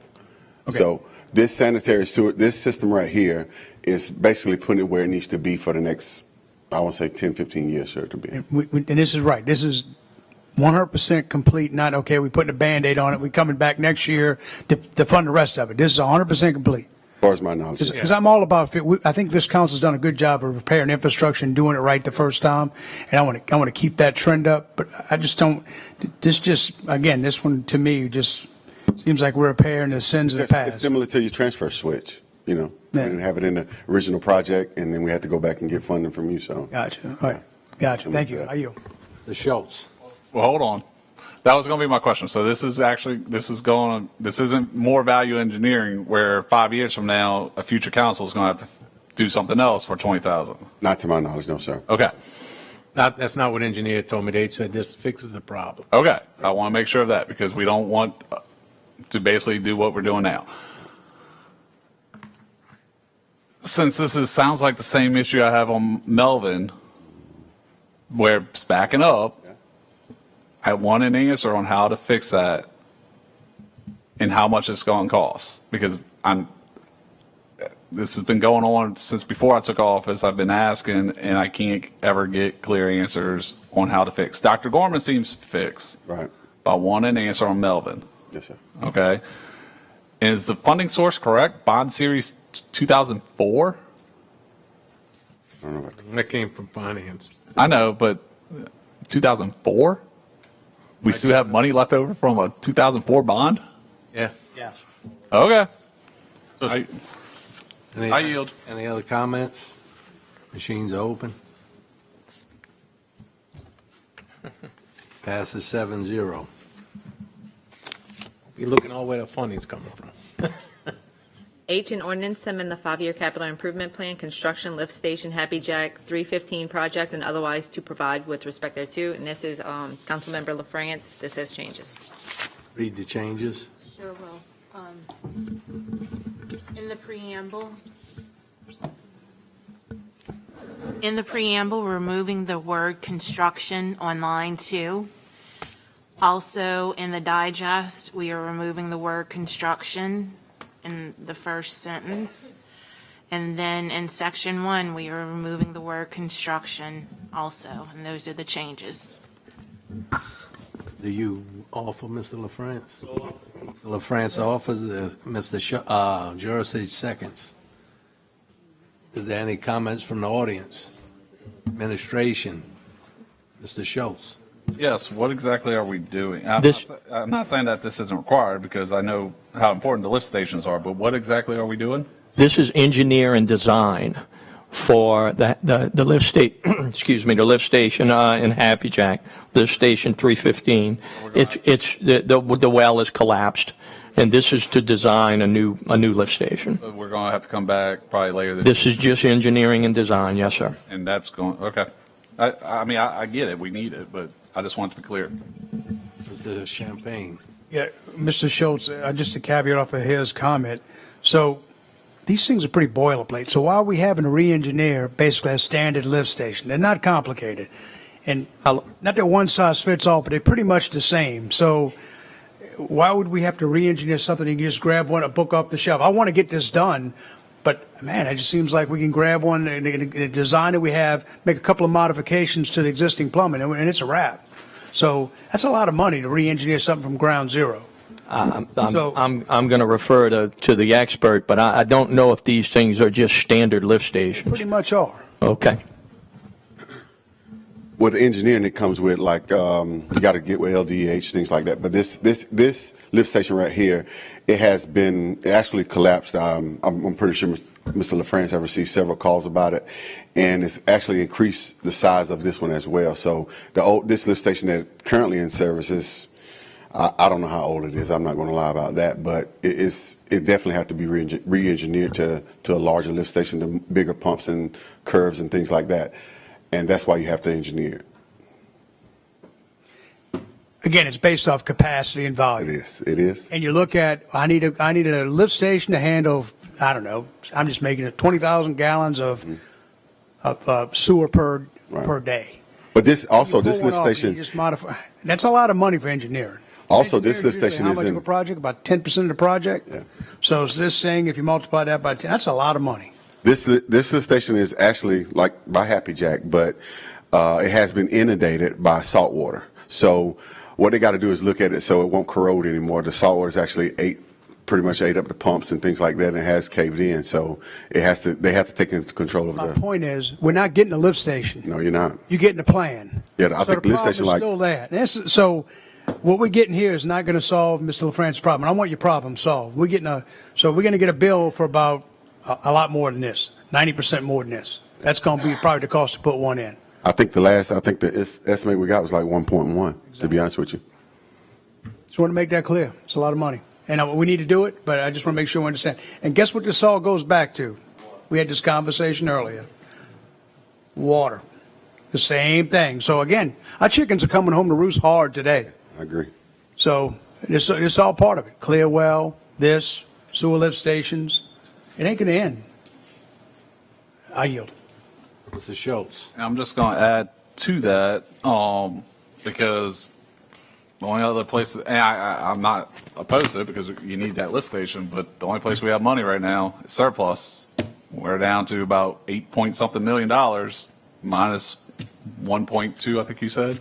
So we're going to, and that's, we took $5 million out of the surplus, $5+ million out of the surplus to balance the budget for this year. So for tons of stuff, but water was one, Highway 11, other departments. So I'm just saying, that surplus fund is, I'm not saying, I agree that you need the lift station. I'm not saying I'm against it, because that was the whole purpose of the surplus fund, but just FYI, I yield. Any other comments? Machines are open. Passes 7-0. Next item. An ordinance to enact Section 17514 of the Plaquemines Parish Code of Ordinances to establish a catch and release policy for largemouth bass in Jesuit Bend Park and otherwise to provide with respect thereto. Councilmember Jurisic. Mr. Jurisic offers and Ms. Newsom seconds. Any comments from the audience? Thank you, Mr. Morgan.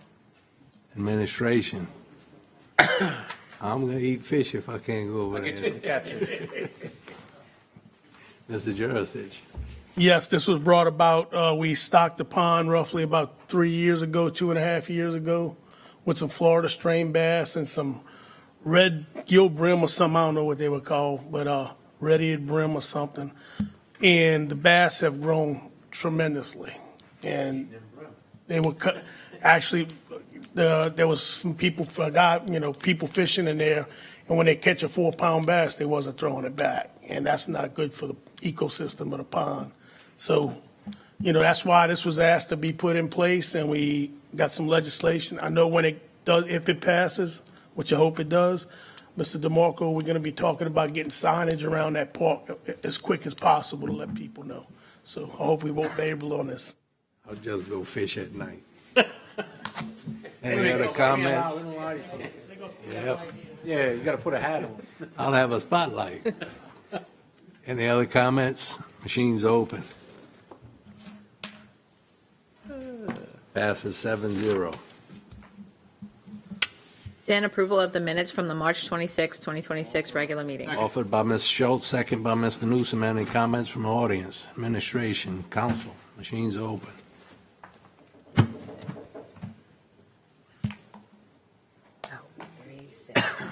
Passes 7-0. 11, new business. 11A, introduction of resolutions where suspension is being sought. 11A1, a resolution to authorize the submittal to the Louisiana Department of Environmental Quality, the 2025 Municipal Water Pollution Prevention Environmental Audit Report, and otherwise to provide with respect thereto. Councilmember Kotnovich. Can we do both of them? Sure can. A resolution to authorize the submittal to the Louisiana Department of Environmental Quality, the 2025 Municipal Water Pollution Prevention Environmental Audit Report, and otherwise to provide with respect thereto. Councilmember Kotnovich. I'll offer, ask for a second. Second by Mr. Jurisic. Any questions? Yes, just for the suspension. Any questions from the audience? Administration, council, Machines are open on the suspension. Passes 7-0. A resolution to authorize the submittal to the Louisiana Department of Environmental Quality, the 2025 Municipal Water Pollution Prevention Environmental Audit Report, and otherwise to provide with respect thereto. Councilmember Kotnovich. I'll offer ask for a second. Second by Mr. Jurasich. Any questions from the audience? Administration, council, machines open. Passes 7-0. A resolution to authorize the submittal to the Louisiana Department of Environmental Quality, the 2025 Municipal Water Pollution Prevention Environmental Audit Report, and otherwise to provide with respect thereto. Councilmember Kotnovich. I'll offer ask for a second. Second by Mr. Jurasich. Any questions from audience, administration, council, machines open. Passes 7-0. I'll defer B, but I have one comment. Have a oyster night tonight at the Croatian Building. If anybody wants to come, Igor, if you want to come, I'll buy you dinner. Introduce you to some of your homeland people. I know some, but I'll be there. All right. All right. Next item. D, District 7 update, Diamond. D, you want to withdraw it? D, finance included in the email of council meeting reports and updated expenditure and revenue report for all funds. Please review the reports and call finance with any questions. Councilmember Kotnovich. Everybody's got that? Motion adjourned by Mr. Schultz, second by Mr. Newsom. Any comments? Machines open.